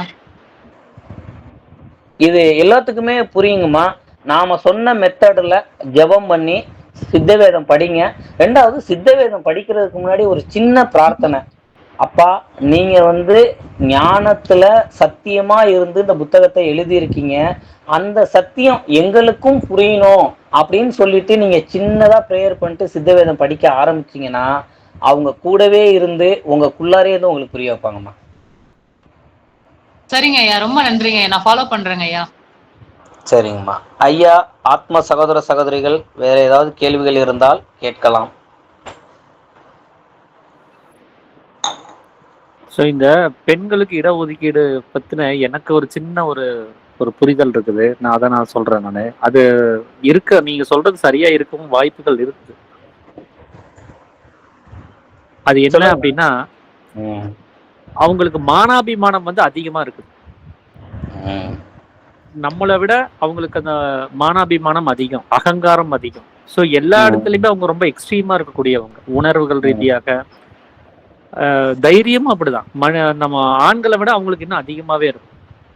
ஸோ அவங்கனால சுலபமா அந்த பந்தத்தை வந்து விடுதலையாகி வர்றதுங்கிறது நம்மளோட அளவுக்கு அது சட்டுன்னு அவங்க முடிவெடுக்க மாட்டாங்க. அவங்க ஒரு கணவன் சுலபமாக வித்தை வாங்குறது எல்லா இடத்துலயும் நடந்துரும். இப்ப ராமச்சந்திரன் ஐயா சொன்னபடிதான். ஆனா ஒரு பெண் வித்தை வாங்கணும் அப்படின்னு சொன்னா அவங்க இருக்கக்கூடிய அந்த பந்தங்களை அவங்க விடணும். அதுதான் அவங்களுக்கு பெரிய ஒரு பெரிய ஃபயர் வாலா இருக்கும். அதுல இருந்து அவங்க மீண்டு வந்துட்டாங்கன்னா அவங்களுக்கு உள்ளுக்குள்ள வர டிக்கெட் ரொம்ப சுலபமா கிடைச்சிரும்னு நான் நினைக்கிறேன். ஏன்னா அவங்களுக்கு கஷ்டத்தை இங்க வச்சுட்டாங்க, நமக்கு கஷ்டத்தை உள்ள வச்சிருக்கிறாங்கன்னு நான் நினைக்கிறேன். அது உண்மைங்கன்னா சாணக்கியர் வந்து சொல்லுவாரு, என்ன சொல்லுவாரு அப்படின்னா, ஆண்களை விட பெண்களுக்கு பசி 2 பங்கு அதிகம், வெட்கம் 4 பங்கு அதிகம், காமம் 8 பங்கு அதிகம் இப்படின்னு சொல்லியிருப்பாரு. இப்போ அந்த தைரியமும் அந்த ஆன்மீக உணர்வும் அதிகமாக இருந்த போதிலும் அந்த வெட்கமும் தயக்கமும், அந்த அச்சம், மடம், நாணம், பயிர்ப்புன்னு சொல்லுவாங்க, அந்த விஷயத்துல அவங்க வந்து அந்த பேலன்ஸ்ல வந்து கொஞ்சம் மாட்டிக்கிறாங்க. இப்ப நீங்க கொஞ்ச நேரத்துக்கு முன்னாடி ஒரு கேள்வி கேட்டீங்க இல்லையா, பாரபட்சமே படைக்கல.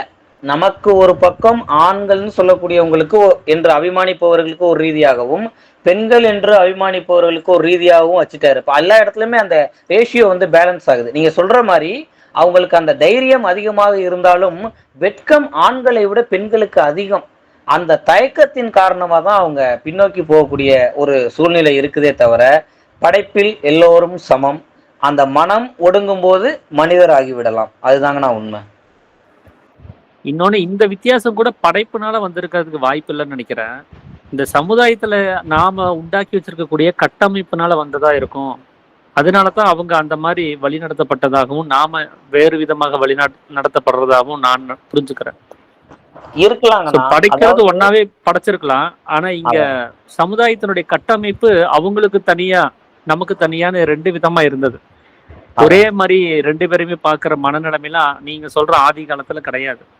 ஆமா ஸோ அந்த ஒரு அழுத்தமே அவங்களுக்கு இங்க ரொம்ப கஷ்டப்பட வேண்டிய சூழலையும் உள்ளுக்குள்ளார ரொம்ப ஈஸியாக நுழையக்கூடிய ஒரு வசதியையும் அது ஏற்படுறதுக்கு ஒரு வாய்ப்பு இருந்திருக்கும்னு நினைக்கிறேன். கண்டிப்பா கண்டிப்பாண்ணா. ஐயா அதான் நம்மளோட ராமச்சந்திரன் ஐயா. இலக்கு ஒண்ணுதாங்கண்ணா. நம்மளோட இலக்கு வந்து ஒண்ணுதான். ஜீவன் ஈஸ்வரனோடு ஐக்கியமாக வேண்டும். அதுதான் நம்ம இலக்கு. சரிதான் ஐயா. சரிங்க கார்த்தி, அப்பா நீங்களே நிறைவு பண்ணிருங்க. சரிங்கண்ணா. ஓகே ஓகே சகோதர சகோதரிகளே, இன்று நமக்கு இந்த சத்சங்கத்திலேயே உரையாடுவதற்கு வாய்ப்பு கொடுத்த அனைவருக்கும், இவ்வளவு நேரமும் பொறுமையா இந்த சத்தியத்தை கேட்டுக்கொண்ட அனைவருக்கும் ஆத்ம நமஸ்காரங்களை தெரிவிப்பதோடு ஒரு வேண்டுகோளோடு இந்த உரையை முடிக்கலாம்னு நினைக்கிறேன். இந்த ஜென்மதின விழா, அப்பாவினுடைய ஞானப்பிதாவினுடைய ஒரு ஜென்மதின விழாவின் நாம் இன்று பேசி நாம் எல்லோரும் ஒரு சபதம் எடுத்துக்கணும்னு எல்லோர்ட்டையுமே ஒரு வேண்டுகோள் வைக்கிறோம். என்ன அப்படின்னு பார்த்தீங்கன்னா, அது நம்மளுடைய ஒரு வேண்டுகோள் அல்ல. 22ஆம் அத்தியாயத்தில் அப்பா சொன்ன அதே வேண்டுகோளை தான் எல்லோரும் முன்னாடியும் வைக்கிறோம். ஒவ்வொரு ஆத்ம சகோதர சகோதரிகளும் இந்த சித்த வித்தை என்று சொல்லக்கூடிய இந்த வித்தையை சரியாக முறையாக சதா பிராணாயாமம் செய்து ஒவ்வொருவரும் ஆனந்த மத்தன்மார்களாய் வாழ வேண்டும் என்று ஒவ்வொருவரையும் பார்த்து பிரார்த்தித்து நமஸ்கரித்துக் கொள்கிறேன். ஆத்ம நமஸ்காரம்.